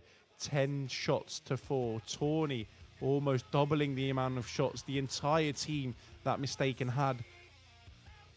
That the entire team of Mistaken had, and it is just absolutely unbelievable how valuable he proved himself to be in this matchup. Chrome, of course, not going to do anything to disrupt the momentum they've built. Maybe they've lost a bit, but I almost think they came out stronger even from the timeout. And here at Neo Tokyo, the final nil will be put, I think, in the coffin if Mistaken Purpose will not do anything to change it. Well, it's time to find out here. We rest on Neo Tokyo for Mistaken Purpose to turn things around. Or will this be what we start to see from the side of Chrome Husky, where they just continue to do what they have the past few games and waltz their way to an upper bracket semi-final versus MPB Shell, the first seed from the Ignis Conference. It's been a bit of a back and forth tale that's been told here between the Ignis and the Glaciers Conference, and so far the victor, I believe, every single time has come from the Glaciers Conference in terms of getting out of the play-ins. So, you know what? If you're Mistaken, you know, you're not just doing this for yourselves, you're doing it for the whole entire conference, because right now you're letting Glaciers run rampant over you. I think not even for the conference, but the amount of lore that's been going down, and I'm not going to lie, I haven't even looked in the academy discussion since the tier's been added, but I've heard rumors around the hallways like it's a high school that this season is where the heat is for the academy tier, and that the conference battles are still commencing. In the meantime, it's going to be Tanny who puts a great ball down the midfield. Charlie, unfortunately, having to move back. Tawny here now with a bit of time and space here on the right-hand side of the field. And if you want to do anything but that, you need to look at yourself. Are we going to let him have this much space? Are we going to have him let this much time? I would even just go so far to demo him out of the plays that he's in, because Tawny is a player not to be reckoned with. He is proven himself in this series to have waken up. A diesel motor runs in his heart for this game, as he is going to collect this ball here on the right hand side, getting a 50 into the middle. Charlie a little bit awkward, opting to bang it away instead of taking a controlling touch to the side wall. Eventually the story turns to the right for Mistaken, but I don't think this will be the same till over and over again. Well, Tani now trying to line up the double, taken away there by Banja. And Hyper going to take this one back. Rugi pressing from the corner. Interesting rotations from Mistaken coming through, and, well, it's put them under a little bit of duress here. Rugi will sort of put the pressure on and try and wrangle this one round. Two players, an incredible pass, and Tawny there to finish. Chrome Husky, it feels like the exclamation point on what has been an incredible wake-up throughout this best of 7. I mean, I can't even believe now. At this point, if you would just tune in and we'll look at Chrome Husky, the past 2 games, they've already steamrolled it. This game, they've still got time to steamroll it, but eventually what people will look at as well as the series score, and that is anything but the story that's been told here by Chrome.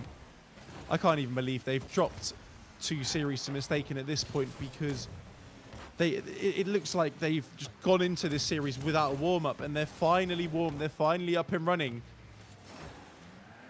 And it's going to be Tawny again from the left corner, banging it straight forward, looking for another hit, putting it down in the middle. Rugi up for it, getting a touchdown from the ceiling. Tawny able to collect with Chali, but just Tawny is going to be here again. Just getting the ball free from Mistaken Esports, and a demo again in the back leaves a net wide open. No one in the middle to collect, though. That is a bit of a mistake that I will take into account for Chrome Esports, because if they do this on playoffs day, that might be a mistake that will come to haunt them. But fortunately, they've got the confidence, but also the comfort to let that one slide. With only 1.5 minutes left on the clock, it's still Chrome with a 1-0 lead. Could that be 2-0? Up in the air is Tawny again, but blocked by Mistaken this time. Yeah, Chrome are gradually starving out this Mistaken side. There was so little boost there to work with, and somehow Chali still made the save beforehand. But now, here it comes again. Chrome Husky on the prowl. Chali with a cut back into the rotation there over to that side wall. And Tani with a whiff there. That could seal the deal for Mistaken purposes. Chrome Husky double down on their lead. 1 minute left to go. Tawny might have just found the goal and the shot that takes them through the upper bracket to Saturday. If Tawny's not going to be called match MVP after this, I am going to message Stingray after this, because that could absolutely not be the case. He's proven himself time and time again crucial to the Chrome team here. And for the Huskies, they're going to be howling like wolves after today's matchup here against Mistaken. Neo Tokyo will today be another dream crusher if Mistaken don't find any final lead to get the ball away, to get the attacks rolling. But with given how they give away their possession here time and time again, I don't see anything changing the outcome of the result for this game and the series. No, I don't either. I think this one's done. This one's dusted. Mistaken look destined to play 20R in that lower bracket on Saturday at 6 p.m. CEST. But speaking of that time, speaking of that day, Chrome, congratulations. You're moving forward in the upper bracket. You're unlocking Saturday's upper bracket match against MPB Shell. And, well, I think they're so deserving of it after this series. Another win for the Glaciers Conference, another win for Chrome Husky, and they just continue to prove why they are such a dominant force in this academy tier.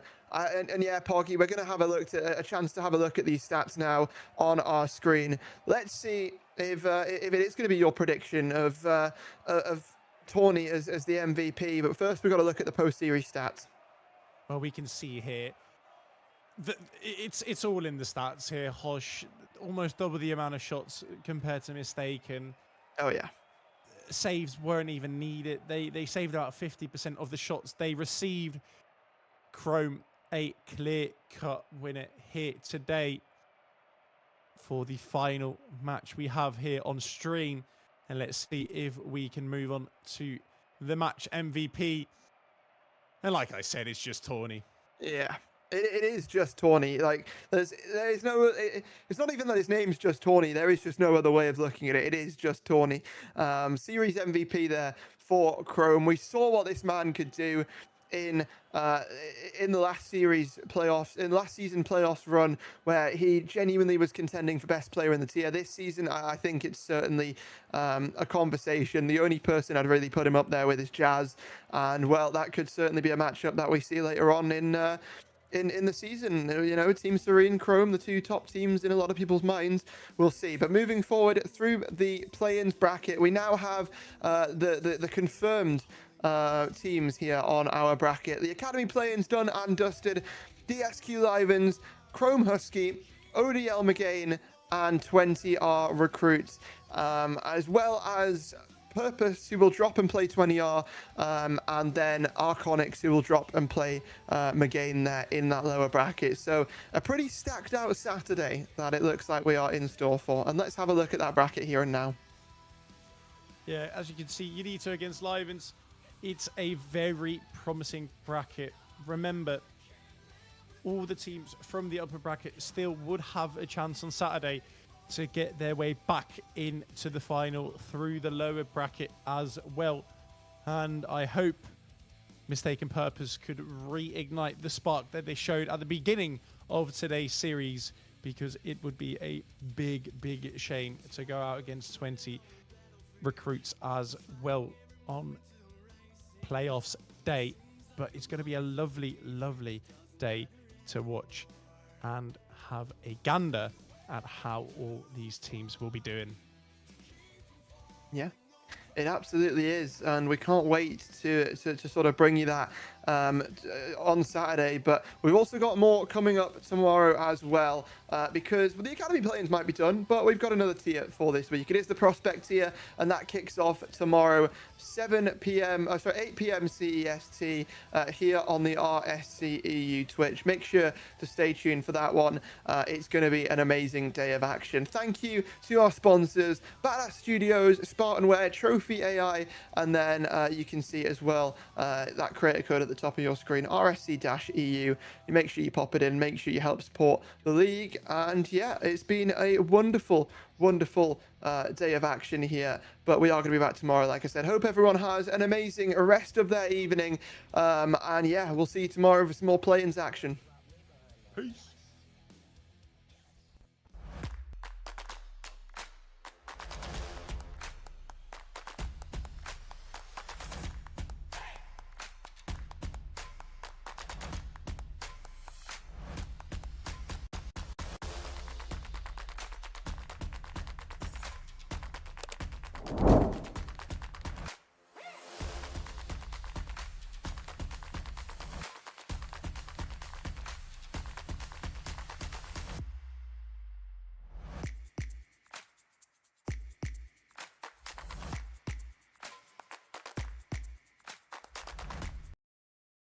This is trophi.ai, an AI Rocket League coach, and it's absolutely crazy what you can do with this. If you've ever heard of ballchasing.com, it's a lot like that, but on steroids. You can press P and a pro demo will come up, and this is what's so cool and so unique about Trophi, is that this is not seen anywhere else, and it's just a great way to kind of show you how to do a training pack without having to side by side watch a YouTube video.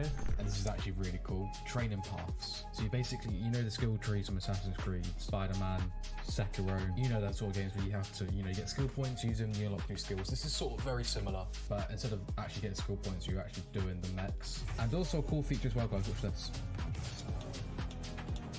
You can slow it down. You can actually slow-mo it like this. So if you're really struggling, what you need to do, you can actually look for yourself and just have a look at the exact movements that you're doing there. Look, it's really cool. I really like it. And alongside helping with mechanics, it also has a feature that analyzes any of your saved replays. That way you can see what you're doing well and what you need to improve on. It even has this cool post-game analysis that you can see stats from the game you just played.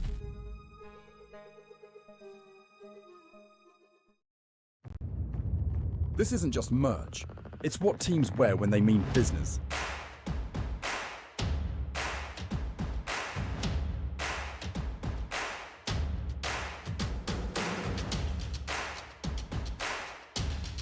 Every stitch, every print, every detail, made to perform.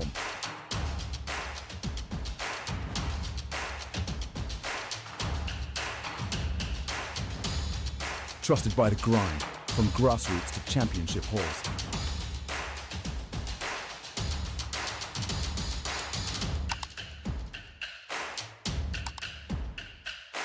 Build your team store.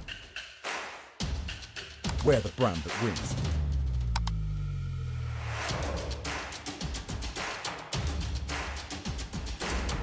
SpartanWare, trusted by the grind.